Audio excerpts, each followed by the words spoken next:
It is Tuesday night in beautiful East Lansing, Michigan. My name is Jim Comparoni, publisher, SpartanMag.com. Come on in, gather around. There's plenty of space. Everybody behave yourselves. Be kind to one another. Have some refreshments. It is a Tuesday night. Many of you have to work in the morning, but don't worry about that. Just come on in and drink plenty if you want. Iced tea, cold beverages, lemonade. You'll have all of that.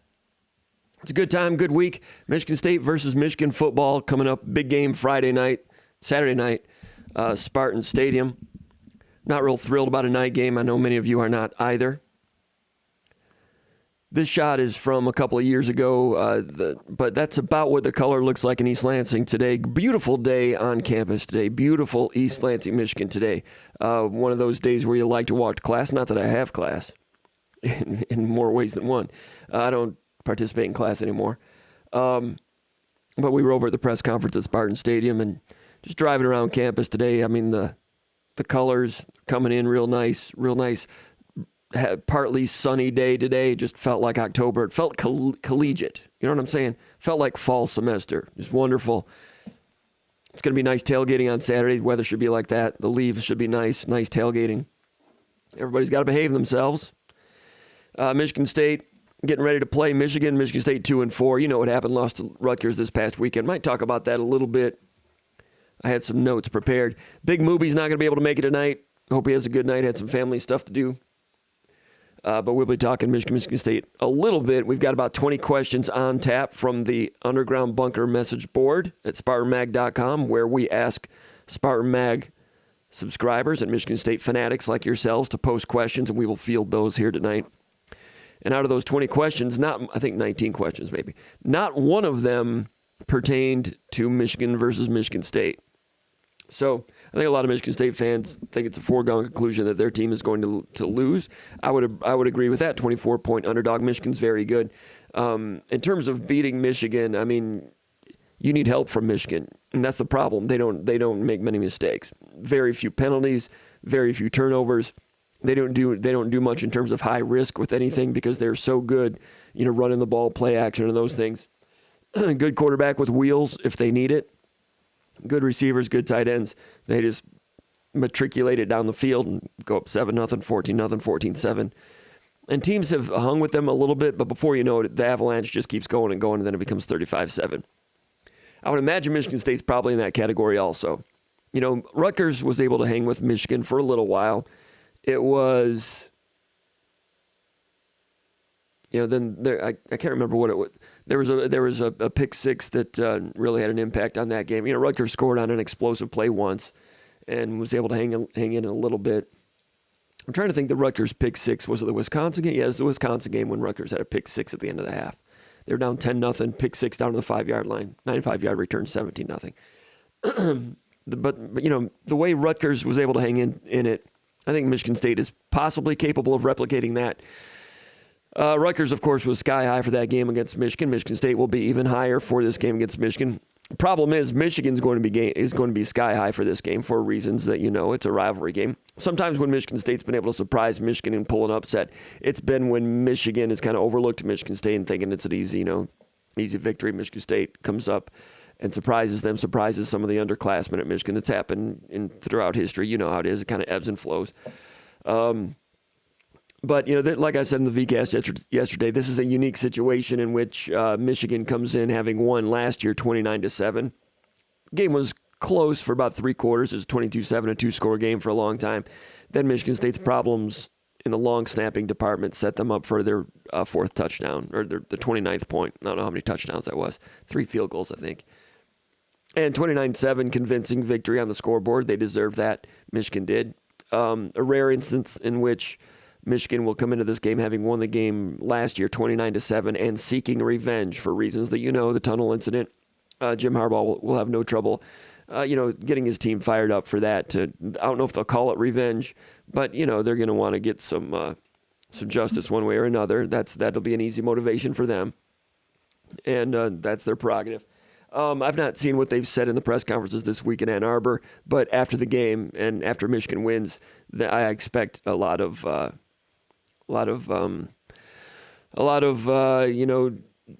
I don't know if they'll go derogatory, but they will paint themselves as the good guys having triumphed over evil and settled a score and gotten revenge for those two guys in the tunnel. It's just my guess. Might not turn out that way, but that's how I think the script's going to go. So Michigan State, I think Michigan State's going to come out and play hard. We'll talk a little bit more about that in a minute. Anyway, give us a like here at this channel, at our SpartanMag.com channel. Subscribe. We'd really appreciate it if you subscribe to this channel. Also, go to SpartanMag.com. Become a subscriber. Become a magger. You know you want to. SpartanMag.com. We have our ear to the ground over there on the coaching search. We talk about it all day, every day. Candidates, what we're hearing, rumors, those type of things. SpartanMag.com is where you want to go to become a subscriber. SpartanMag.com. And I think this week, it's a big game special. This week, you can subscribe for $1. I think $1 American dollar, not a Canadian dollar, an American dollar. Subscribe to SpartanMag.com. We'd love to have you over there. Become a subscriber. Anyway, Michigan State, played hard against Ruckers for a long time, played hard against Iowa for a long time. They will do that. Michigan State's got pretty good talent. Not great talent, but they lost these last 3 games. I know they've lost 4 straight, but they've lost 3 straight. Rutgers, Maryland, Iowa. Michigan State was not working at a talent deficit with any of those 3 games, as you wouldn't expect against Rutgers and Maryland, right? But even Iowa's going to go 11-1 or 10-2, like I said in the pre-snap read in the opening of that article a couple weeks ago. But Iowa's got a very good defense. Not much else, especially since Eric All's been injured. Iowa would have been good this year if they hadn't lost Lachey at tight end, All at tight end, and McNamara at quarterback. You combine that with their special teams and defense, they would have been a top 20 team. They're still going to go 11-1, 10-2, and end up in the top 20. They're in the top 25 right now. But Michigan State was not at a talent deficit in that game. You saw it. Problem is they don't know how to finish, they don't know how to stay out of their own way, don't know how to avoid mistakes, and they were not getting a lot of help in terms of coaching decisions, assistant coaching decisions, and other things. And you saw how it all unraveled. And last week, for the first time, I was in Piscataway with Paul Konendijk. It's the first time I've seen Michigan State kind of freeze a little bit. Once they fumbled the snap, had that touchdown go against them, from that point on, it's like they froze a little bit, and you started to see blocking assignments missed, gap assignment, gap integrity errors on defense, people trying to tackle the ball rather than wrap and get people down. Like the coaches said this week, Harlan Barnett said, you have people trying to jump out of their role to try to do something extra to be a hero. Saw the great Darius Snow do that, get out of his gap once, trying to make something happen when it was 27-24. I think maybe that was the touchdown. No, he wasn't on the field for their touchdown right after the fumbled kickoff situation, muffed kickoff. So you have gap integrity issues all of a sudden, and it all just steamrolled. You saw what happened, but ability to win that game, but I'm seeing a mental thing creep in as well. This game, they'll get fired up, they'll come out, they'll hit, they'll try to. Michigan, very physical, very good team, very well-coached team. A lot of players that have played together a lot, that are veterans, just a tremendous mix. Number 2 team in the country, might be the best team in the country. So Michigan State can come out all fired up and all motivated as much as they want to, and I'll respect them for doing that, but this is a tall task. Not going to catch Michigan napping this weekend. And for Michigan, they've had such an easy, cowardly schedule that they haven't had much to get excited about all season. Now they get this one, they're going on the road. This will give them something to actually get excited about. So that's a difficult combination for Michigan State. So Katin Hauser will be getting his second start. Looked pretty good through most of that Rutgers game. During Rutgers' comeback and Michigan State's collapse, Hauser was lucky not to throw a pick 6 on the Ruckers played cover 2 corner cloud coverage. First time they'd done that all day, and Hauser didn't anticipate it, threw it, jumped the route, went through his hands. Evan Morris caught it, so it was a reception. Very lucky it wasn't an interception. Very lucky it was not a pick 6. Ended up 3 and out, punt it back to them. They drive, touchdown, cut it to 24-21 anyway, but it very nearly was 24-21 right there in pick 6. The Avalanche could have been worse, believe it or not. But Hauser comes out of that with some confidence, did some good things, learned some things. Redshirt freshman quarterbacks, all rookie quarterbacks have to learn as they go along.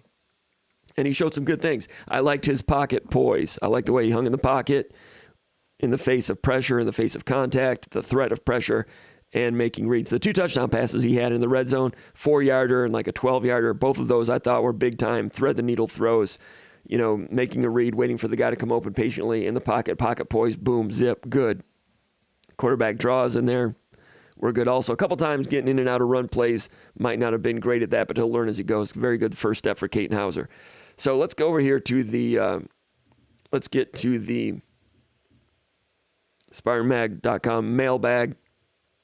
First, I saw something on social media a minute ago that they're promoting the Battle of Breslin volleyball match. Michigan State versus Michigan. That's Wednesday night. Michigan State's 12-7, 4-4 in the Big Ten. Big Ten's a great volleyball conference, by the way. Michigan State beat Michigan back on September 22nd, going at it again at the Breslin on Wednesday. I don't think I can get over that. I think it's a 6 o'clock match. Maybe I can. I've got some things I have to do at like 8:30. I don't know. I don't know if I can or not, but that'll be fun. I think it's on Big Ten Network.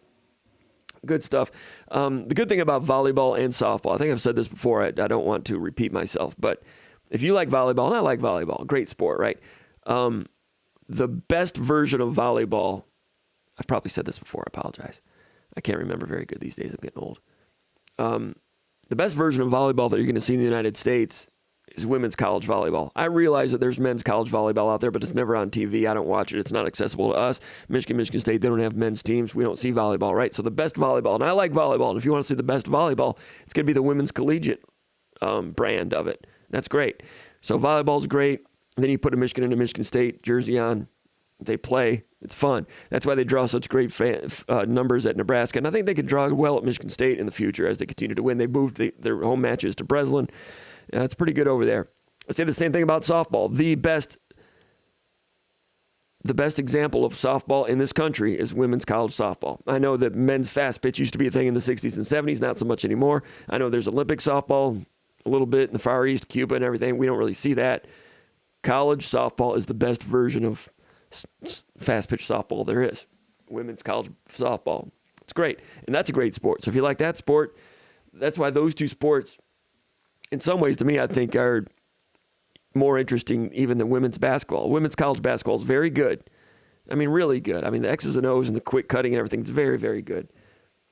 And that's great. But those two sports are special in their own way because of what I just said. Anyway, Michigan State basketball ranked number 4 in the country. Men's basketball number 4 in the country in the initial AP poll. The Associated Press top 25, Michigan State number 4, and deservedly so. Strength, backcourt, a lot of grown men on this team. One of the older teams in the country, possibly the best backcourt in the country. When you have Tyson Walker coming back, A.J. Hogard, and then Jay Nakins is ready to take his game up a level. So go ahead and give some comments over here in the comments area, and we'll get to a question here in a minute. I'll get to the first question right now. Jim, which Michigan State, this is from Desert Sparty from Arizona. He says, Jim, which Michigan State men's basketball game are you most looking forward to in the upcoming season? Let me hold that thought for a minute. What am I doing here? Is that the one? Is that the one? Is that the one?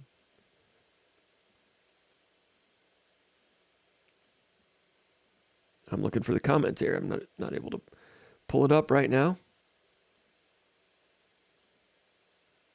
There it is. All right, I think we've got Noah Sprunger, our intern extraordinaire, keeping an eye on things because we are on troll alert tonight, as always, but especially right now. There's Michigan State people over at the Sparty statue guarding that right now. Conan Dyke have the VCast. We should have done the VCast over there. I always say that every year we should do that. I think a couple of years ago we did do the VCast over. There's that really big sycamore tree between the Sparty statue and Cobb's Field. We did the VCast from there with Sparty in the background being guarded. Drove by there today. There's people guarding over there, but someday maybe we'll do the VCast right at Sparty. That'll be fun if they'll have us over there. I don't know. They might kick us off. All right, 5 basketball games I'm looking forward to. That's the first question. I put the question out there mailbag style, and the first question that came in was a basketball question. And 5 games, what are some games I'm looking forward to the most? Well, you got to start with Duke. Champions Classic in Chicago, and that's going to be a great Champions Classic.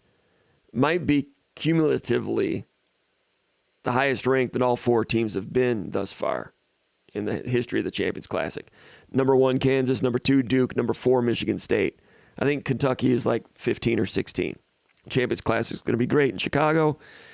I like it when it's in New York, so I just like going to New York, right? Indianapolis is great because it's Indianapolis. They love basketball there. Chicago's great because it's Chicago, but some ways it's a little harder to get to. That's just me being an old complainer, but Chicago's great too. So, the Duke game, I mean, Duke's got Kyle Filipowski coming back. Filipowski, maybe the best player in the country. Duke last year was knocked out of the tournament by Tennessee, and then Tennessee lost to Florida Atlantic, which stunned me because I watched Florida Atlantic at courtside against Memphis in the first round, and that looked like a bad NIT game to me. I was floored that Florida Atlantic made the Final Four after watching that game. College basketball is becoming tough to analyze, in my opinion. I just think it's so random. The positionless nature of offenses today, and the three-pointer, the proliferation of the three-pointer, 40-minute game, you get upsets, whatever. And that makes it exciting, but in terms of trying to figure out who's going to win these days, I mean, it is random. Random. That's how you end up in the Final Four, some of the teams that were in there last year. So Duke got a little bit out-physicaled by Tennessee. Michigan State's trying to improve their physicality, and I think Michigan State will improve their physicality this year. And I think Dr. Lorenzo Guest, the new strength coach of the basketball program, has had an impact. Sissoko's bigger, stronger. Some of these others are also, Hogard has slimmed down a little bit, but he's still strong. Malik Carr is a guy that I don't think has added a lot of muscle. I think he could have, but I didn't really ask him what playing weight he was shooting for. But Carson Cooper's gotten bigger, stronger. Kohler's has lost weight, and he's a little quicker, which he needed to be. But Filipowski, so who guards him? I imagine Malik Hall. Malik Hall's got some quick feet if he stays healthy, which he has so far. Not many people in the country can guard Filipowski, but Malik Hall can do it a little bit. Did I say Malik Carr? I've got this habit of calling Malik Hall Malik Carr and calling Malik Carr Malik Hall. I can't help it. It's like when I used to call Benny Fowler. I used to call B.J. Cunningham. I used to call B.J. Called Benny Fowler Benny. I get him mixed up with Benny Cunningham. He used to play for a wide receiver for the Steelers back in the 70s. And I used to call Benny Fowler Benny Cunningham all the time. It took me a while to get that straight, how I got it wrong. Now that I plugged it back in, now I'm going to screw that up again. But throughout the 2010s, I called Benny Fowler Benny Cunningham. Anyway, Filipowski, if it's not Malik Hall, that's that type of defensive assignment's going to be interesting. Carson Cooper, can he guard him? I mean, Filipowski's got some height and quickness and skill. A freshman like Cohen Carr, is he ready for something like that for a couple minutes? I mean, that's why the game is so great. You get to learn what some of your deficiencies are. Let's see, how tall is Kyle Filipowski these days?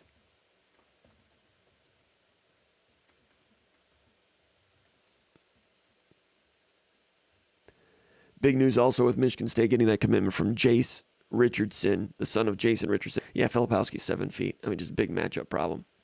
I don't know. We'll learn something, but that's going to be a great one. Can Michigan State bang him around a little bit, bump him around? Michigan State's going to be a little bit better doing that this year. Not great, not the best, most physical Michigan State team either, but some grown men on that team for sure. Other games on the schedule that are interesting, you brought up the question from Desert Sparty, which basketball games am I looking forward to? As always, trip to Detroit, Michigan State versus Baylor. Baylor number 20, preseason AP top 25. And they've got some new players coming in. Ray J. Dennis was the MAC player of the year last year at Toledo, averaged about 19 a game. And also Jacoby Walter, 6'5", number 9 incoming freshman in the country, Jacoby Walker. Walter.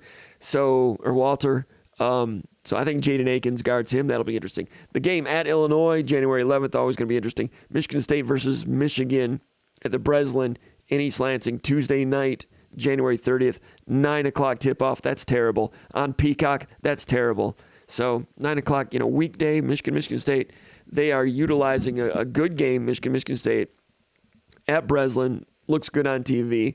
A lot of light colors and brightness and student section.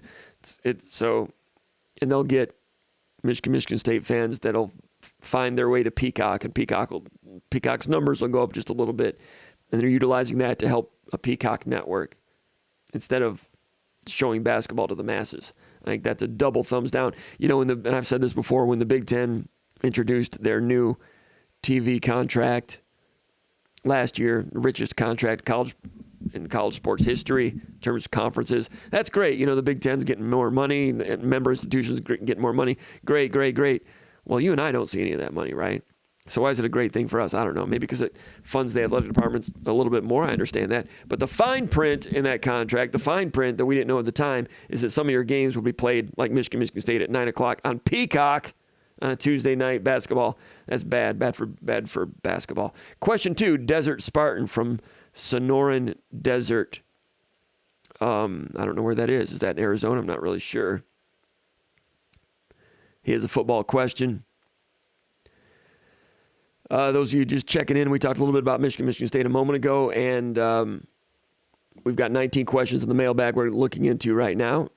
And none of them, no one in the mailbag asked about Michigan State, which I kind of understand. It's going to be a tough day for Michigan State, a tough task. I've got a lot of respect for those young men that are going to go out there and play, and I suspect you do too.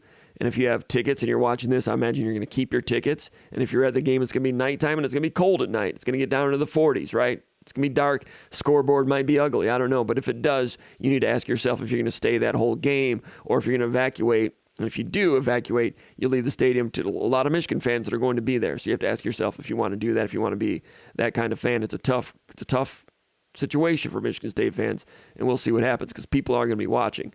And that's just the way it's going to be. Maybe Michigan State can hang in a little bit. If you're Michigan State in terms of what you're playing for football-wise, of course, the rivalry game, and they believe in themselves. And today, Dylan Tatum at the press conference says, I honestly believe we're going to win this game, which is what I honestly believe we will win this game, which is what you'd expect a young athlete to say or any athlete to say. They're athletic. They've got confidence. Those guys anyone that's played football at this level, they grew up winning. They grew up as winners, so they believe in themselves. They're confident. They played Michigan last year, played them tough for 3 quarters. They think they can do it. They've had 3 straight close games that they thought they should have won all 3 of them, even the Maryland game when the score got out of hand. So they add it all together. They think they can be competitive. Problem is they've not seen this version of Michigan yet, and they are very good. And the other problem is last year when Michigan State was able to hang in there a little bit, they had one dominant player in Keon Coleman. They don't have him anymore. So Michigan State's 2-4. Could they be 4-2? Yes. Could they be 5-1? I think they would be 5-1 with Peyton Thorne. I believe that. I know some of you didn't like Peyton Thorne a whole lot, and that's your own problem, your own hang-up. I know Peyton Thorne was not great, but he was pretty good. And he was a good game manager in most instances. Last year he played hurt. He had no running game. He had no defense. It was difficult. But a steady quarterback for Michigan State beats Iowa, and a steady quarterback for Michigan State doesn't throw those interceptions and have the turnover problem against Maryland. Hauser was pretty good against Ruckers. He's got a high ceiling and a bright future. But Peyton Thorne, I know he's not great, but he's a senior with experience. He would have won that game, in my opinion. You can disagree. I know Peyton Thorne has not had a great time at Auburn. I watched the Auburn-LSU game on Saturday night. Paul Konondak and I were at a bar restaurant in Trenton, New Jersey, and that game was on, and I was watching it, and they had trouble against LSU. I realized Thorne's not great. That's a new system, but in this Michigan State system, an experienced quarterback who started 30 games, there's not many. That's a commodity. That's a plus. Michigan State let it get away. I'm not saying he's great, but I think they'd be 5-1 right now if they had him. If they had him and Coleman, I think they definitely would be 5-1. You can disagree. That's fine.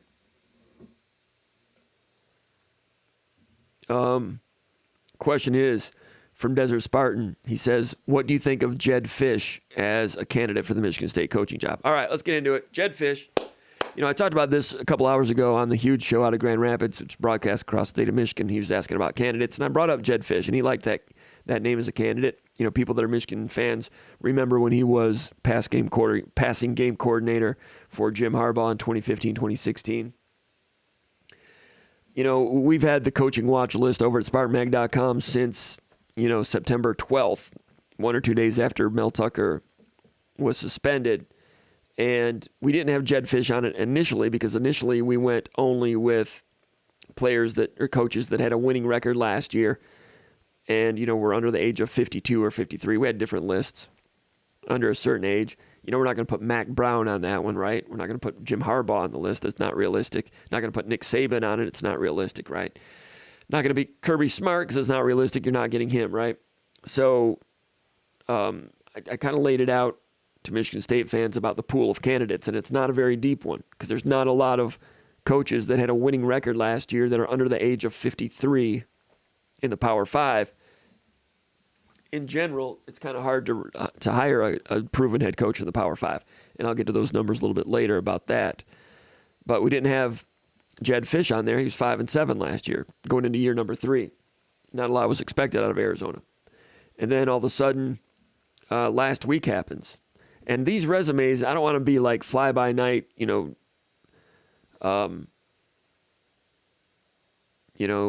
pick of the day, soup of the day, flavor of the day, coaching candidate. But these resumes, these college coaching resumes, are being written right now. The resume, for the most part, is how you do this season. When we put together those coaching lists, they were based on last season because it was 2 games. This thing with Tucker happened 2 games into the season, so there wasn't much to go on this year. You're going by last year. So those were the initial ones, and you wait and see what develops this year. And I've used this example before, but I'll throw it out there again. For instance, in 1999, when LSU came after Nick Saban, they didn't know that Nick Saban was going to be their guy until they got into November, and boom, he wins the last 3 and goes 9-2. Kind of surprised everybody. And then he became their lead candidate. But in mid-October, they didn't know that Nick Saban was going to rise and have that kind of record. Nick Saban had a big reputation in coaching circles as a very good defensive coach, but at Michigan State at that point, he'd only been like a 500 coach. And then boom, has the one good season, goes to LSU. The rest is history. Jed Fish has a reputation in coaching circles of being an offensive guru of sorts. And, I remember when he was a coach, he was in his 30s when he was offensive coordinator at Minnesota in like 2008, 2009. All right, I'm hearing that my green screen is messed up. Oh, I see. Thanks. Let me get that. I think what I did there was... All right, I've lost... There we go. That should do it, I think. Did that do it? There we go. Thanks, Noah. Lost my green screen thing. See, things like that will get you beat. Mental errors, organizational errors, that'll get you beat, especially in the red zone, especially on special teams. Jed Fish, hold on. I need that, trying to keep my voice together. All right, Jed Fish, 2008 or so, against Mark D'Antonio. You might remember when Michigan State went to Minnesota, Halloween night, lost to the Gophers, had 1 or 2 terrible calls go against them. Minnesota, not a great team, but Jed Fish was offensive coordinator for 1 year at Minnesota. That night, they hit Michigan State with a wheel route a couple of times. You might remember back then that Michigan State's press quarters defense, one of the weaknesses was the wheel route. Jed Fish, as a young coordinator in his 30s, like 35 years old, was I think maybe the first that really victimized the cover 4, Michigan State's press quarters, with the wheel route. 35 years old, was kind of considered a wonder-kind offensive guru type, bounced around NFL, UCLA. Harbaugh hired him in 15 and 16 to be, I don't have the phone plugged in, to be passing game coordinator for 2 years, then UCLA, then NFL, and then back at Arizona. It's his first full-time gig. He's about 45 years old now. All right, now I've had the number up. Now you can call. If you've been trying to call, I've not had this on. So, his first full-time gig. He takes over at Arizona. Kevin Sumlin was the coach prior to him. Kevin Sumlin came into Arizona, had a terrible time. COVID year, Arizona, 0-5. Kevin Sumlin's last game at Arizona, they were blown out by their rival, Arizona State, 77-0. 0-5, 77-0. That is the mess Jed Fish inherited. Noah Sprunger did some research with me to look for us to look to see what kind of portal attrition they had. I think they lost like 12 or 13 to the portal and brought in 12 or 13. So they didn't have like a huge avalanche of lost players. So whatever he did, he helped manage, get through that a little bit. because there's not been a lot of coaches, there's not been a lot of firings at the Power 5 level yet in the portal era. It's still an unknown frontier in terms of the damage that can be done when you fire a coach and you have the threat of a lot of your players leaving. Happened big time at Arizona State, happened quite a bit at Nebraska. And you see those teams right now and what they're going through. People think you can rebuild because of the portal, and theoretically you can, but rebuilding when you're losing players is a tough situation. For instance, when Nick Saban came in, he inherited an NFL quarterback in Tony Banks, NFL wide receiver Muhsin Muhammad. I mean, this day and age, those guys might have left. I don't know. Had a pretty good year in 95. D'Antonio becomes coach in 07 and inherits Brian Hoyer, NFL quarterback, and some other excellent players, and some others that he turned into good players.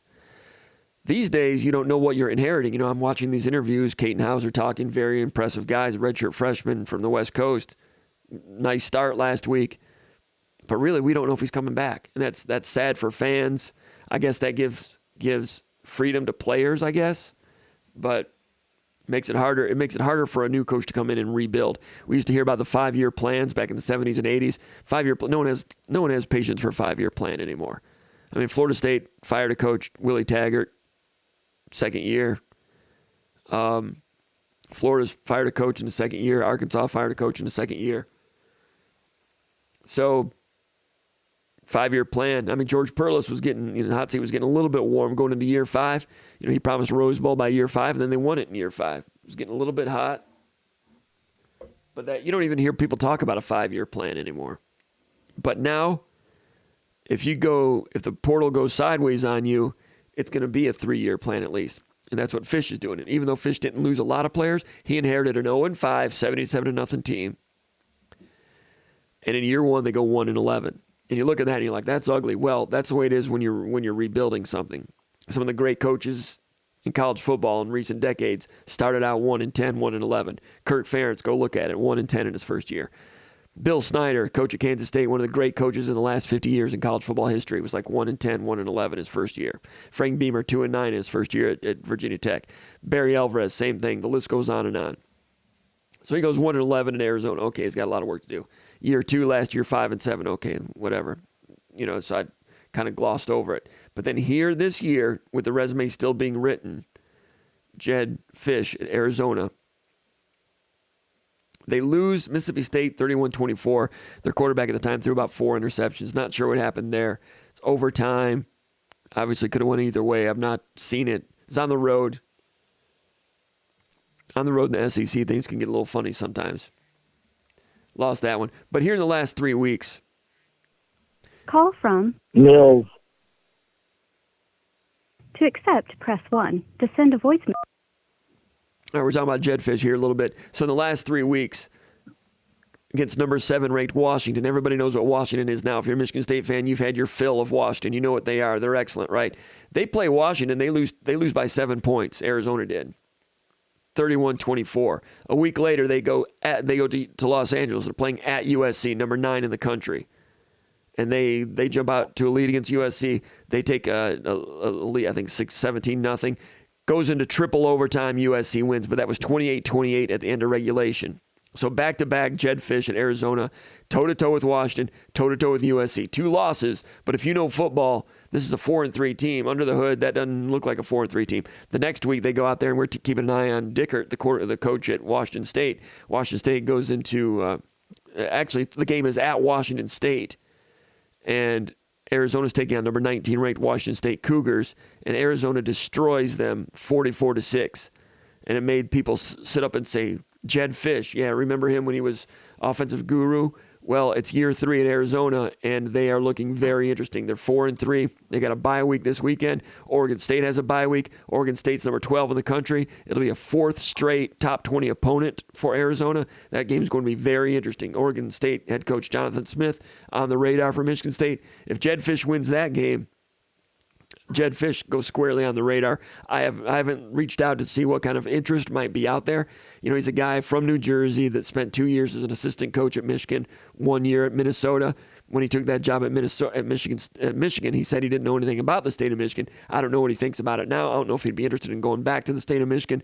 Arizona's leaving the Pac-12 to go to the Big 12. I don't know how fired up he is about that. I don't know much about the Arizona athletic department and what kind of money they have to keep a coach. Mm-hmm. And I'm not sure what the season's how it's going to unravel because how it's going to unfold. Because these resumes are still being written, just like Nick Saban's was in 1999. He's got Oregon State coming up his next game at home against UCLA, another top 20 team, at Colorado, dealing with the altitude and their offense and all that. That'll be interesting. Then Utah at home and at Arizona State. They're 4-3 right now. They might not be much better than 7-5. But if they go 7-5 in that conference in year 3 with that schedule, that would be interesting. If they go 8-4, watch out. In general, timing is everything. And if you have a coaching vacancy like Michigan State has right now, the place to go for coaches, just because the Pac-12 is blowing up, Pac-12 is very good this year, very good teams, very good coaches, and also the conference is blown to pieces. Timing is everything. This is the year to go into the Pac-12 and look at a coach like at Oregon State, Washington State, except he's gone downhill a little bit, Arizona. This would be the year to go after that type of coach. Just happens to be that way. Jed Fish is one to keep an eye on, and Jonathan Smith, a lot of Michigan State fans have been keeping an eye on him for a number of weeks now, including last week, a victory over UCLA. Now let's bring in Nils Deco, formerly of the Horn in Austin, Texas. He's an astute observer of all things Michigan State athletics, Michigan State football. He's generally a very grumpy person, especially Michigan week. We'll see. No, he's a very cheerful guy. And affiliated with Spies into Heat Gym Rats out of Fort Wayne, Indiana, in another life. We like to talk Michigan State sports with him. Nils Deco from Houston, Texas, this evening. How's it going, Nils? Fantastic. How are you, JC? Really good. We're just been blowing through the how's the weather up mailbag. there? I mean, how bad? Beautiful. How dreary is the weather in Central Michigan? Beautiful. Right now? It's beautiful. Partly sunny today. The sun did come out for a couple of hours. And the foliage, the autumnal colors coming in nicely. It was 59 degrees when I was taking my daughter to school today. I mean, I taken her down to College of the Mainland in Texas City, Texas, and it was 59 degrees. I'm like, man, this is a different deal than it was like 30 days ago. It's amazing when the weather changes. It's a good thing, especially down here. Like, it's been the most miserable summer of all the summers I've ever dealt with since I moved down here in 1995. This is probably the second worst summer ever in terms of heat. But, man, it's amazing when you go out there and it's 53 or 54 degrees and you wake up, you're feeding your dogs. You're like, man, that's why you want to live in the Midwest. Everyone forgets that part.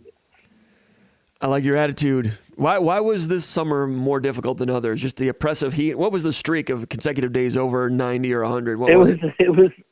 What do you mean?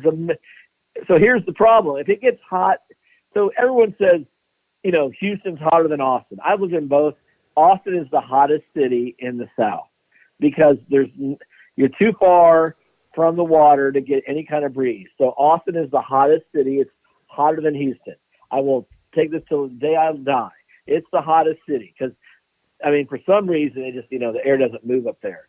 If you're in San Antonio, you get some of that Corpus Christi air, and then down where we are here, I'm 5 minutes from the water, right? So you have a lot, the humidity's horrible, but, it's not as bad. It just this summer though, it got on you. Like it never gets that hot in early June. It was oppressive. And then I had an $877 electric bill this summer. It's like, how do you do that? It was way too expensive. It's way too hot. And that's a true story. I'll show you the bill that I didn't want to pay. That sucks, man. Can you imagine paying an $877 bill for air conditioning? For air conditioning? Yes, it's awful. The demographic migration to the Sun Belt, not only in Texas, but, the Deep South, never would have happened without air conditioning. Is that true? Exactly. That's true. Exactly. And Duffy Doherty. Back in the glory days of Michigan State football in the early 50s and partly in the 60s, but definitely in the 50s, Michigan State was an independent, strongest college football program in the country in 52, 53, part of 54, maybe a little bit 51. And that also coincides with the state of Michigan being the economic powerhouse of the planet, right? And Diversity in population helped, and Michigan State in the 60s, of course, recruiting nationally helped. But Michigan State had a lot going for it at that time. The Midwest did, the state of Michigan did in the 50s, and air conditioning had not yet become prevalent. Right? Well, thank God it has, because I wouldn't live here if it wasn't. If there wasn't any AC, I'd have a problem. Me and our boy Spartex out there in Katy, Texas, we'd have a problem if we didn't have AC. Yeah. I got a question here from Ron Dooley. He says, Comp, has anyone said you should go as Joe Paterno for Halloween? Asking me that. Oh, I think that's a good one. Steve Grinzel, I think Steve. You're Italian. You're Italian, Jim. You know that, right? I've heard that. Steve Grinzel, the and former the greatest basketball coach, like we talked about yesterday. We're Patino, Izzo, Calipari. Take those three dudes and the Fighting Comparonis, and you're going to win some basketball games. I don't know. Steve Grinzel, the great former writer for Booth Newspapers and MLive.com, used to call me Jim Pa instead of Joe Pa. And one time he said I should go as Joe Paterno for Halloween. I'd be in that big, what do you call those coats? Those big Mackinac coats, those coats that come down to your ankles. And he'd have the hood. He'd wear that like in late November. And, the white socks and the glasses and the khakis. But he had the best Nikes. Like, where can you find those Nikes like that? Those are the best Nikes that ever lived.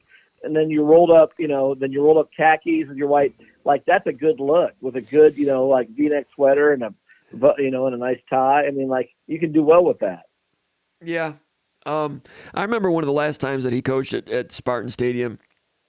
It was like, here comes Penn State out of the tunnel. And, you always have your the players come out, coaches. You know how coaches look when they run out. They're dressed like coaches, right? Like, polos and khakis and stuff. It was cold, of course, because it was November, Michigan State, Penn State. And I was just watching the team come down. And I'm like, who's that guy? Oh, that's Paterno. Like it's like who's the dude out there in the funny coat, the old guy? Oh, that's their head coach. Just looked like an oddball coming out of the tunnel. Then you're like, oh, he's one of the greatest ever. Legend. It's nice to watch him coach on grass. Spartan Stadium in November is great, right? But for a split second, I was like, what's that guy doing? It was Paterno. That was from the press box. Is that the T.J. Duckett, Gary Scott, Bucko Burst game or not? I don't remember which one it was, but that's just one of my memories of him just looking out of place just because of who he was at the time. I don't know. Hey, it's a big game this weekend. You may have heard it's Michigan State versus Michigan football. They're going to kick off and play the manly sport of tackle football, college style. Spartan Stadium night game. First of all, Nils, Deco, your thoughts, night game, good or bad?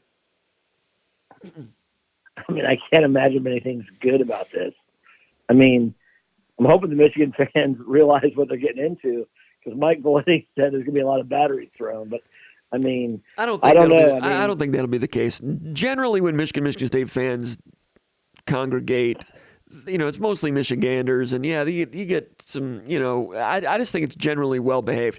You can tell me if I'm wrong. Now, once you get into the stadium, then you're mixing with people you don't know, and there's people sitting behind you that are yelling too loud. Then you can have some problems here and there, but I think tailgating is going to be fine, but I don't think anyone's going to be throwing any batteries. Does Michigan want to do a 70-7 type game? I mean, what type game? I read this article today, a 70-7 game. I mean, that's what it could be. I mean, like, I was reading this article in, The Athletic today, and, it's like Harbaugh says we're in the ass kicking business right now, and we're doing real well. And I was like,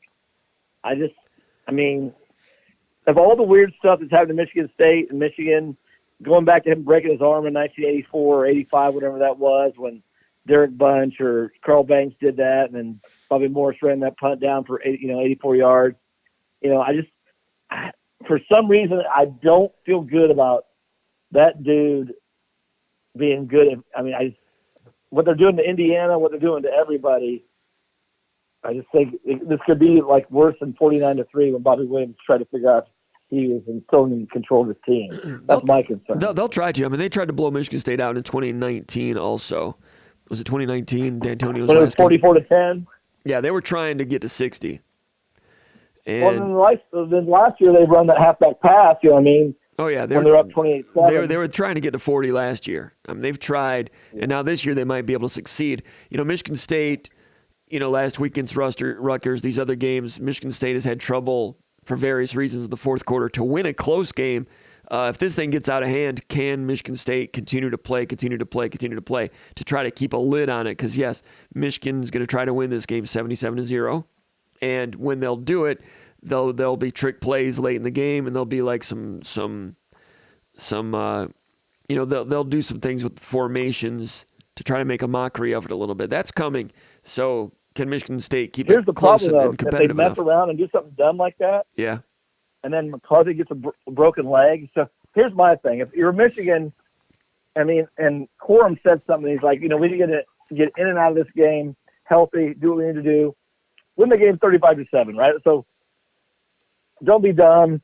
Win a national title. Because Michigan's right there. Like, I talked to all my friends, right? So this is the year. Here's what's weird in Michigan, right? So Michigan State could win a national title in basketball, right? Mm-hmm. The Lions could make like a run in the playoffs, and Michigan could win a national title in football, right? So which one does everyone want to deal with, right? So my whole thing is, and I said this today, I go, I'll let Michigan win a national title in football, and if Michigan State can win a national title in basketball, which I think these are all legitimate things.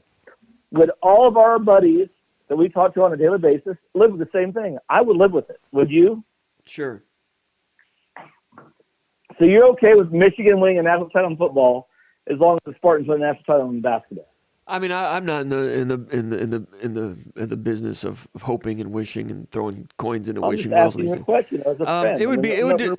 It'd be disappointing. I'd be disappointed with the football gods if they allowed Jim Harbaugh to win a national title. I understand he's a pretty decent neighbor, pretty decent human being in a lot of ways, but I think some of the things he's done in football have not been that great. In some ways, it is good, but I don't want to get into the whole all the stuff I wrote last year. But I got no further interesting comment on that. But I appreciate the question. Okay. That's what I'm here for. The Ruckers game. I mean, I know it doesn't really matter. I know it doesn't really matter because it's Michigan State's 2-4, and the chances of going to a bowl game of really taking a hit, obviously. Firstly, how important is it to go to a bowl game this year? I mean, going 6-6 looks very difficult. I mean, you have to beat Nebraska, Minnesota, and Indiana. That in and of itself is not difficult. But this team keeping the train on the tracks without going off the rails, whatever cliche you want, after what's going to happen this weekend, and they got 3 games remaining against 3 of the top 7 teams in the country. Going to a bowl game 5-7. If Michigan State had their coach named the Monday after Thanksgiving and they're 5-7 with an invitation to the Quick Lane Bowl because there's not enough bowl participants to fill out the bowl slots, and you've got a new coach, let's say Jonathan Smith is hired as new coach, or Jed Fish, we'll be talking about him today. He's hired as a new coach Monday after Thanksgiving. You've got a bowl bid to play Toledo in the Quick Lane Bowl, and you give your team a chance to have 15 more practices. Your new head coach, maybe he takes over the team and coaches them for the bowl game. We saw Brian Kelly do that with Cincinnati after Mark D'Antonio left back in 2006. Or the new coach, does he stand back and let someone else coach the team? Last year, remember, Louisville played, I think, Cincinnati in a bowl game, and they traded head coaches, basically. I mean, Louisville's coach went to Cincinnati because he did okay, but he was about to get run out of town because Braun wanted the job. And He didn't coach Cincinnati against his old team. He just watched it from home or something. And, you can do it either way. Bowl game, extra practices, new coach. It's a strange intersection these days. What are your thoughts on that? Is a bowl game worth it to win 2 more games? Or 3? I mean, are you sure that you're going to have your full roster? That's my whole thing with the portal. That's the concern I have. I'm like, probably not. I'm sorry, everybody, for grossly taking a drink there, but my throat's going haywire. Go ahead. I don't think you put yourself in a position like that. I mean, because you're not going to. I mean, it's like the year that LSU, when they fired Ed Orgeron, I think they had like 49 guys on their roster. I mean, those guys are going to opt out, and right. It's a good point. 20 or 25% of them are not going to, be able to get. I mean, scholarships. I mean, it's like Blackstock and Brantley. I mean, he's got these guys that, got people in their ears. I mean. The whole thing in terms of the situation Michigan State's in, like Michigan State could have 85 new dudes next year, right? 85, legitimately. 85 new dudes. They've never been on campus before. Now, do you want that? No, but I mean, if you have a coach that said, okay, well, we're like the NFL, we're going to have everyone's playing for a position. You have 85 spots. Well, we're cleaning house. I mean, and, the rules, they change every day. It's like a lot of people don't know about Blackstock. He's a junior college guy. Like, no one's addressed the fact that he was at a junior college last year. Was he a qualifier out of high school? And, he's complaining about his money, right? Like, but is he a legitimate, is he in a position where he can go and play right away? I don't think he can. And here's another thing. These guys that mess around, you don't think they're getting D's and F's? Like, they won't be eligible at the next school. So, and no one talks about the academic aspect of it, right? Like, if you're, you're getting D's and F's because you're not getting anybody to write your papers for you. They're in study hall, right? Mm-hmm. You know what I mean? Let's talk legitimate. Like, let's talk real here. Like, okay, how is he eligible? Is it, and then the NCAA just needs to say, okay, well, we don't really care about academics. But, we're just, we're a C team or a filter league to the NFL. That's what we are. Mm-hmm. But I mean, a lot of these kids, if they're not academically eligible, then, okay, what are we doing with these kids? You know what I mean? All right, now hold on. Let's talk about this Ruckers game a little bit. I got to talk to you about this. I went back and looked at it after this punt, and from the time of the screwed up punt, just to see what the heck was Michigan State doing on defense and offense that just enabled everything to go downhill. Went back and looked at it. First of all, the drive that led to the screwed up punt went 3 and out. Michigan State went 3 and out, 3 straight drives. As everybody knows, Michigan State only had 6 offensive snaps in the fourth quarter. But I went back and looked at it, and okay, 1st and 10. I just want to look to see where these plays went wrong. 1st and 10, own 33-yard line, outside zone play. Terrell Henry missed a block on the nickelback, loss of 2. 2nd and 12, play action pass. They're in cover 2, throws to the cover 2 hole. Hauser does, overthrew him, high-low concept. Had Malik Carr, I think, open, overthrew him. 3rd and 12, trips, straight drop, scramble, tucks it, keeps it. Still up 24-6. Then they're off. Then Michigan State illegal procedure on the punt. Didn't have enough men on the line of scrimmage. I think it was Alante Brown who was not on the line of scrimmage. So special teams. How do you not have enough people on the line of scrimmage? Have to punt again, as everybody knows. O'Shaughnessy, good snap, goes through his hands, touchdown, 24-13. All right, they're kicking off. It's 24-13, 14:40 left in the game. You may remember that Michigan State, for the kickoff with like 8 minutes to go, or however much time was left, whatever it was, I've got it on here somewhere, when Terrell Henry didn't fair catch it, didn't field it. Harlan Barnett mentioned that Michigan State was in onside protection formation. That was not the right thing to do with 8 minutes to go. It certainly was not the right thing to do with 14:40 to go. I didn't realize till I went back and looked at it again. The punter from Michigan State had just screwed up the punt. He dropped it. Touchdown Ruckers, 24-13. Ruckers is kicking off with 14 minutes to go, up by 11 points, and Michigan State has 10 guys up protecting against an onside kick. I understand it's raining. Maybe you got to keep an eye on that.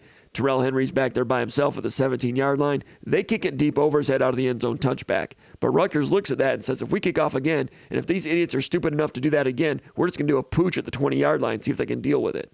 Nils, have you ever seen a team guard for an onside kick with 14 minutes left in a game? Well, the problem was you couldn't watch that game. Like, I don't know how heavy the rain was at that time, but it was like you couldn't pay attention to the details when I was watching. I was watching online at work. I was like, okay. And so you didn't see, like, the details, right? Like, when the next play happens, when Henry misses that pooch punt, you're like, okay, where are the players? Like, and I'm not going to pick on the Big Ten Network, but, I mean, Matt Millen and that guy that was doing the play-by-play, you're like, there's no analysis there. Right, so you don't – when you watch it online, you're like, okay, what's going on here? You don't realize that there's 11 guys within 10 yards of the football. Yeah. And then all of a sudden, Henry's back there on the 15 or the 20. You're like, okay, that should have been pointed out. So your eyes aren't addressed to that.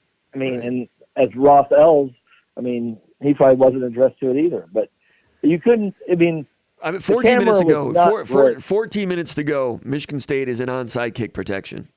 14 minutes to go. I think your time is wrong. I thought it was okay. So they did it twice. They did it twice. So the second time they did it, Ruckers knew they were going to do it, and they told the kicker, if they do it, send a pooch to the 22-yard line, to the right. And he did, and it bounced back toward Ruckers, collision, muffed punt. Terrell Henry, could he have signaled fair catch and ran over and caught it on the fly? Yes. I mean, first of all, I'm not thrilled about onside kick protection with 14 minutes to go in the game. Then doing it again with 8 minutes to go in the game. And then if you're going to do it, you tell your one lone deep man, Terrell Henry, listen, Terrell, if it's up in the air, you can call for a fair catch it on the run, no one's going to hit you. It was kind of screwed up strategically and in terms of execution. Now, most strategies have a kernel of wisdom to them, right? This one I disagree with, but also in execution it was bad. It opened the door for everything else that went sour. Now listen, let's get back to it now. So screw up the punt, and all right, now let's go back to Michigan State on offense. So they score. Michigan State gets the ball back. This is their first 3 and out, or this is their second to last drive. First and 10 on 25-yard line. Play action pass to Malik Carr, catches it, stripped of it, goes out of bounds. 14:30, I think, left in the game. This was after the punter. I can't say his name. O'Shaughnessy, whatever his name is, screws up the punt. They score. O'Shaughnessy, whatever. The kid from Ohio State screws up the punt. Touchdown. They score. Kick it back to Michigan State, and over the head. And Ruckers sees how Michigan State was doing onside kick coverage, and then they got ready to burn him next time. Michigan State has the ball, 24-13. Momentum's changing. They go to the air, play action. Nice ball. One of his best passes of the game. Malik Carr has it, stripped, fumbled out of bounds. Could have been Michigan State's third fumble by a receiver of the day. I think that Carr caught it, took a couple of strides. He did catch it. That was a catch. He caught it, stripped. He caught the ball. Goes out of bounds. Michigan State should have challenged it, right? Harlan Barnett was asked on Monday, did you think about challenging it? And he said, it happened right in front of me, Barnett says. I saw it. He made a good play on it. Well, Harlan was wrong. I mean, it was worth challenging, even if he thought he saw it right. The game's probably different. Catch, they win the game. I think you're right. Good ball. Malik Carr blows it. I don't want to say blows it, but catches it, stripped, goes out of bounds. That was maybe one of the few lucky breaks Michigan State had all day, was that fumble went out of bounds. But Michigan State didn't challenge to make it stand up. Now it's 2nd and 10. Mosley motions in. They bring it in tight, and Trey Mosley misses a block on the nickel back. Nate Carter, loss of 1. Second drive that a wide receiver block failure happens. But, why is Michigan State having a 185-pound receiver block somebody? I mean, I don't get that concept. Well, missed a block. You have to have, wide receiver blocking is they think it's supposed to be one of their team's strengths, but as everything started to melt down, if they were blocking on corners, you're not blocking on safeties or linebackers. I mean, they're missing blocks. Come on, they're missing blocks with on the nickel also. So so it's not only some of these mistakes are taking place, but also blocking. All right, Ron Dooley says Harlan was right. It was not a catch in his opinion. I thought it was a catch. Anyway, if they would have replayed, maybe they would not have overturned it, but it was worth challenging, maybe, I guess. Sometimes you want to save your challenges. I don't even know how the challenge rule works. Anyway, wide receivers missing blocks. They're not only muffing punts and failing to field a punt snap. You have basic football things that are going out the window, which I didn't notice at the time. And now it's 3rd and 11, and that's when Hauser threw the near interception, telegraphed that little pass out in the slot, and it goes through his hands, and Evan Morris gets the catch. But that should have been a pick 6 right there, which should have cut it 24-20. As bad as the Avalanche was, it could have been even worse. All right, so they score. Michigan State gets the ball back, down 27-24, 8:21 left. This is their last one. Their last drive. 1st and 10, pistol, double wing, 2 tight ends, power to the boundary. Evan Morris, tight end, misses a block. He attacks the outside shoulder of a guy. The guy beats him inside. So like Morris is trying to give Everett just the technique and aiming point, all that stuff. Quality control. Houston, we have a problem. Gain of 1. People missing blocks. Michigan State's trying to get the run game going. The run game was pretty good in the first 3 quarters, non-existent here in the fourth quarter when they had to win the details. Missed block by Henry, missed block by Trey Mosley, who I've got a lot of respect for, missed block by Evan Morris, who I have a lot of respect for also. Former kickoff specialist, walk on, builds himself into being a tight end for a program that needs tight end blocking because for 4 years they haven't been able to recruit and develop tight ends at that position. So Evan Morris, bless his heart, becomes a serviceable blocker for most of the season, misses a block right here on 1st and 10 when they're trailing 27-24 when they really need a drive. 2nd and 10, quarterback draw, slide, gain of 3. 3rd and 7, 5-man rush, get some pressure, through behind Malik Carr, it's man-to-man. Glover and Carr kind of shallow crossers. Mosley in a shallow cross on a follow concept. Pass protection was not great. Nate Carter, who Jay Johnson today gave compliments to for his pass protection throughout the course of the game. I've not gone back and watched the rest of the game. I just focused on the fourth quarter. Couldn't watch it because, we were traveling all day on Sunday. Today's Tuesday. Haven't had a chance to. Johnson complimented Nate Carter today, saying his pass protection was good all day. I don't know. I guess I'll take his word for it. But on this play, when you had to have it, Nate Carter's trying to block somebody. He doesn't find somebody with other colored jersey. J.D. Duplain's getting beat a little bit, and Carter doesn't pick him up in pass protection. So blocking. Today at the press conference, I asked Trey Mosley about blocking, asked Duplain about blocking. I was just wondering if they would volunteer to say that they had problems themselves during those key instances where they missed blocks, but they didn't say anything. They didn't want to blame anybody. But sometimes players never want to blame other players, but sometimes they'll blame themselves. But they didn't do that either, which is their prerogative. I understand that. But anyway, blocking. That went downhill also, and they never got the ball back. 8:20 left. Ruckers gets the ball back, 8:20 left. They run the ball 14 times and they run out the rest of the clock, right, Nils? They run out the rest of the clock. They're in 4-minute drill from the beginning. They're running the 4-minute drill with 8 minutes to go. They're taking the play clock all the way down to 1. They think they can get 4 first downs and end the game. And Michigan State's not wise to it. That what they're doing. Michigan State stays in nickel with 2 linebackers out there because they're in 3 receivers. They're in 4-minute drill. They're taking it down to 1 second. You can put your 4-3 out there. You can put the 3rd linebacker out there, crowd the line of scrimmage with safeties. They're not throwing the ball because they're taking the play clock to 1, right? Am I wrong? So they did go to a 4-3 when they went to 2 tight ends, but all the way to the end and they ran out the clock. Michigan State never really crowded their line of scrimmage with safeties. So, in all aspects of it. Also on defense, you saw quality control. Jordan Hall, he's a freshman. He's going to make freshman mistakes. Made a couple of gap integrity errors when Michigan State started one gapping more. He got out of his gap twice. Darius Snow got out once. Jalen Sami got out once when got out of his gap once on those run plays. And then you've got Brandon Wright, who's charging up field on 1st and 10 like it's 3rd and 8. He's trying to think he's like Lawrence Taylor. He's getting way upfield and they run through his gap. And I don't blame that on Brandon Wright. If he's in year 5 and he's doing it, if you're not coaching it, you're letting it happen, is what Nick Saban used to say. If you're not coaching it, you're letting it happen. Well, they let that happen. That's quality control. It's 1st and 10. They can't really throw it that well. He's out of his gap, thinking pass rush on 1st and 10. It's quality control. I don't blame Brandon Wright on that. That is just, top to bottom, it's, I don't want to, they deserve to win the Iowa game.